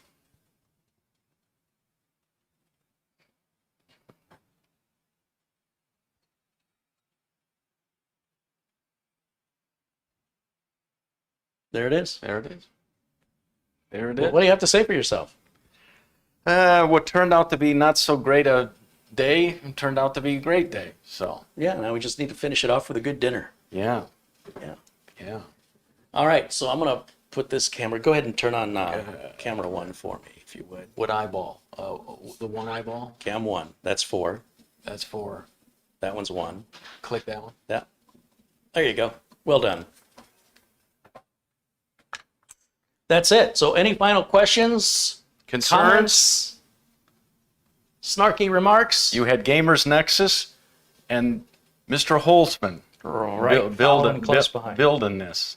And if Mitch would have never brought it to my attention, it would have saved me $204. Take it out of my $1.50 an hour. All right. So, there you go. Think that I won't. All right. But you get good benefits here. Free Band-Aids. Yeah. So let's see. Stealth mode says, LOL, thump, I found it. Audio on cam carry, funny edit moment. Rich Robin says, you've left 2 screws out? Yes, I left the thumb screws out And then the magnet, In the magnet. But which that's I'm going to use my hot melt glue gun to fix. Gorilla Glue in your hair. Oh, no, that's something. And let's see, did we miss any contributions? It looks like, yeah, Michael Dane contributed $10. He says, Carey and the Mitch, check PayPal for a surprise. You know Well, who I can't, Mike- my phone is Right, way yeah, up there. right. You know who Michael Dane is? the man. That's right. It's true. And Michael Dane again contributes $5. He's Carey, check PayPal. I cannot check. I stuck his, So the phone I stuck his phone I can't way even up. reach it. And if we move it, we might lose our connection. So But thank you, Michael. Thank you so much for your contribution. And let's see. Jose sent in a nice contribution the other day. Thank you so much, Jose. Good to see you, my friend. And there's Patrick Rousseau, Gabriel Granadas, and Kazison, and Samuel Ramos, Richard S.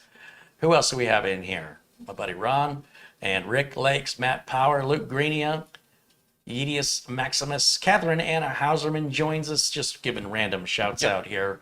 And let's see, what else do we have in the chat room? and before we get out of here today, Mr. you, Mitch, you've got a special going on. You got to tell the people about. I do.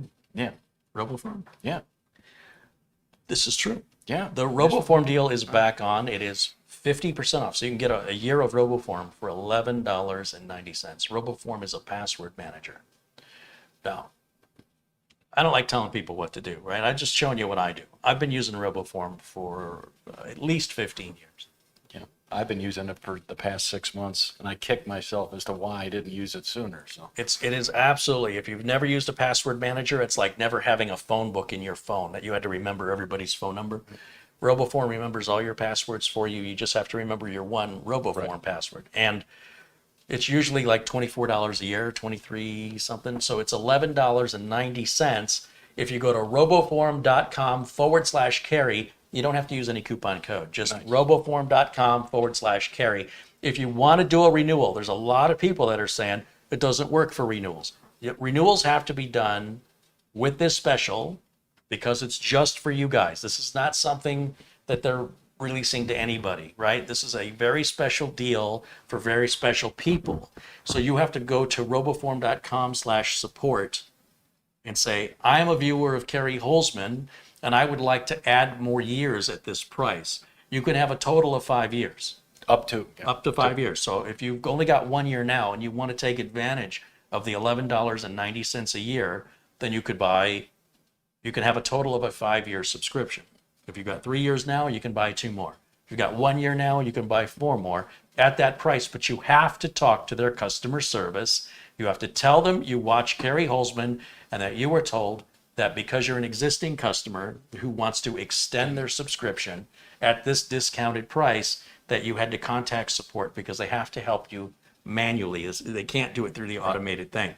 But if you're a brand new user, you have, well, in either case, you have until the end of this month to get this deal. As you well know, I don't offer anything on my channel that I don't use myself and that I don't have a very high regard for.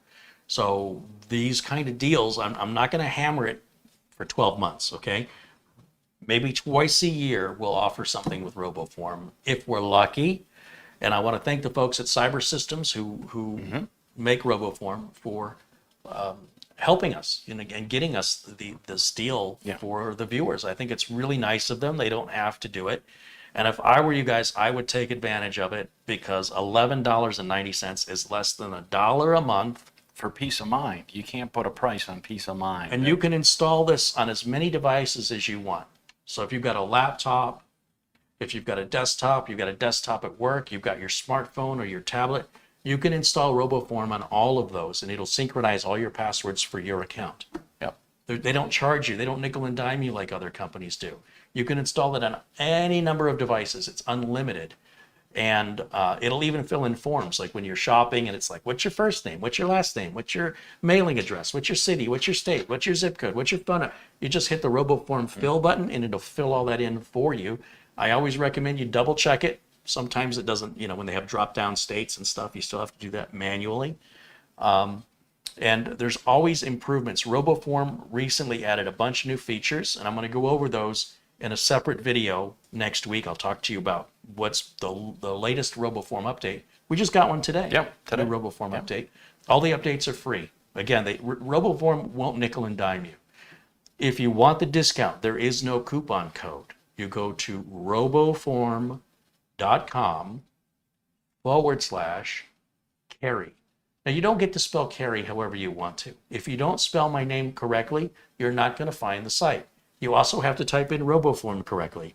Like if I type in Like you did last week, RoboFrom. RoboFrom, not so much. Not so, yeah. And if you type my name the way you think it should be spelled, nothing's going to happen. It's got to be spelled the way my parents made it. So I didn't have any say in it. Not cash and carry. CARR. What's wrong with cash and carry? Yeah, I'll take some. I'm happy yeah, with all right. that. CAREY. So ROBOFORM.com / The / is the one underneath the question mark on your keyboard, and then carry CAREY. That'll take you to the discount page, and all you got to do is fill out the forms. Again, if you want to renew, you must contact RoboForm support. You must tell them you are a viewer of my channel and you want to take advantage of that $11.90 for as many years as you want to buy. But your maximum subscription length is 5. Nobody can go beyond 5 years. Up to 5 years. Yeah. Right? Yep. So if you have a year now, you can buy 4 more. If you have 4 years now, you can buy 1 more. Total of 5 total. All right, so what else we got? We done? I was an hour ago. Yeah, I know. No, but our thing, thanks to very tall Mitch, is working. Our thing is working? That's Yeah, good to know. Your cell phone. So roboform.com / Carey. They go, what was it? Capital C? No, get this D right there. Roboform.com / Carey. Doesn't matter how you type it, upper or lowercase, but I usually just keep the keyboard typically in lowercase mode. Get this deal right. And this is only good till the end of the month, guys. This is it. After that, we probably won't do this again. If we do it again, it won't probably be till Thanksgiving. All right, so I should be able to share that screen so everybody can see it before we go. I'm thinking hash tonight. What do you think of? Like corned beef and hat? Yeah. Like an Irish pub or something? Yeah, no. All right, so there's the website, roboform.com / Carey. What it did is it forwarded that, right? So if I type in roboform.com / I can even put an upper or lowercase, it won't matter. There's upper, see it changed it to lower automatically, and now it's going to forward that, and you're going to see that link up there change one more time. My internet is really, really slow here. You'll know when it happens because there it goes. Now it just changed it. You'll see a special offer from RoboForm for CareyHolzman viewers. Get 50% off new RoboForm Everywhere subscriptions for just $11.90 a year. I ate at Arby's the other day. It cost me more than $12 just for me. And that food will not last me a year. I think it's a good deal. All right. So there. Get it, got it, good. All right. To clarify, Segotep did not send us this computer. We paid for it with cold hard cash, Cash and carry. cash and carry, and then we're put on a back order list Right. from whenever Gamers Nexus. Right. Actually, I ordered it that day while Gamers Nexus was broadcasting it, And they canceled my order. They said, Yeah. we don't have this, and then they sent my money back. And then about a week later, they started offering it again, and they said it's a back order, so they took my money again. so with shipping, $240, $250. It's $199, and then there's, because it's shipping from Canada, Canada. I'd have to look at the invoice, but it was somewhere around, let's just call it $230. It was between $220 and $240. I would not put this on the floor though. No. I mean, you could, Yeah. but you On up display. on up Why on would you put display that on when the floor? when people come in and go, that can't be a computer, and you're like, oh yes it is. So Should I put like mean- NTC 1701 shuttle, something like that? you know, Or should I have like Rick and Morty in here driving? No? nutty spaceship. All right. That doesn't make any sense. Oh, okay. He won't fit in there. All right. No intelligent life. This is it? Yeah. I flew all this way, Yeah. and all I got is one lousy nut. Bye bye. All right. Bye-bye. Special effects are royalty free. Okay. Yeah, so With that, he looks good on you. yeah, you're blocking my beautiful good looks. All right. Okay. I'll Hooray! Let's get out of here. I think Nutty needs some hormone treatment. Yes.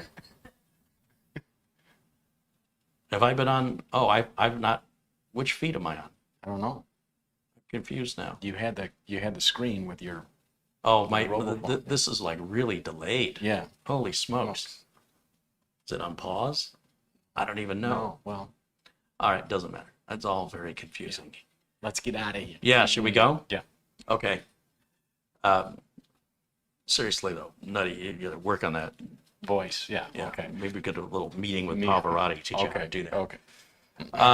One real quick last look into the chat room, and I want to just one more time shout out to everybody who's contributed during today's live broadcast, which at this point I can only see from Stealth Mode contributed $5. He says, "Thank you, Mitch and Carey. Here's a little something for dinner." Michael Dane, whatever your contribution was in PayPal, I'm going to thank you right now for it and for all of your continued support. And the same with Peter Laycock, and of course, I think Samuel Ramos and Rick Lakes, of course, and everybody I should have mentioned earlier. Who am I forgetting? Rick Savato contributes $2. He says, an 8-year build opinion, Cooler Master 212BE, $39. Oh, he's talking about the cooler versus the Noxtra U12S, it's $79. Might be worth looking into, although Mitch will tell you I have lots and lots of coolers right now. The last thing I need are power supplies or coolers. I am buried in them. Hip deep. All right. And yeah, so we've left the screws out and the magnet out because I'm not done in there yet. And I don't want to, Right. it's all plastic and I don't want to wear them out. And yeah, so everybody who's contributed, I'm sorry YouTube hasn't given me that list, but thank you guys so much for, again, supporting the channel. Thanks for hanging out with us in the chat room on this Friday. I hope you enjoyed the build. Yeah, and being patient. We got off to a very rough- rough start. Yeah, that first hour was painful. was painful, but Carey's got it on the hard drive, so he's got a clean version of it to. And you know what? I've never done this before, but thanks to the Gamers Nexus, because we wouldn't know about the case without them. Right. If you're not subscribed to them, check them out. They're very technical. It's a lot of, Yeah. you know, they're going to do thermals and stuff, like who cares? Right. But they're very, very thorough, and they're very, very accurate, factually accurate. And he had long hair like I used to, but I chopped mine off. So. You also used to be young like him. Yeah, yeah. Don't bring that up. Don't rub it in. All right. I got to get back at the short jokes. Yeah. Okay. Yeah. I said you used to be. He's hearing. Speak up, Sonny. All right. Yeah. Harry needs a mascot to drive it. I got one right here. Yeah. Boy Wonder. Yeah. Luke Greenia says, thank you again for another great build. Hey, thanks, Yeah. Luke. Again, thanks for hanging in there with our rough start today. I'm glad we did get something figured out, but everything that got screwed up in the beginning should be recorded perfectly locally. Yeah. So when you see this video again, you'll understand why it's being reposted. Right. All right. So I hope you enjoy the rest of your Friday and have a safe, happy weekend. Stay cool. We're hot. So. Yeah. And I forgot to turn these lights back on, so now it's feeling a little cooler in here. Yeah, that's true. Yeah. All right, guys. Thanks again for watching. We'll see you all again very, very soon. Until then, bye for now. I mean, bye for now. Whoop. I completely made a mistake. Where was I? There I am. Fix that in post. All right. Yeah, we're totally gonna fix that later. Take two. All right. They're gonna start thinking I make these mistakes Right. on purpose. You realize that? Yeah. So you want to do it for real? Yeah. On behalf of Mitch Morrison and myself, thank you for watching. Bye for now. What he said.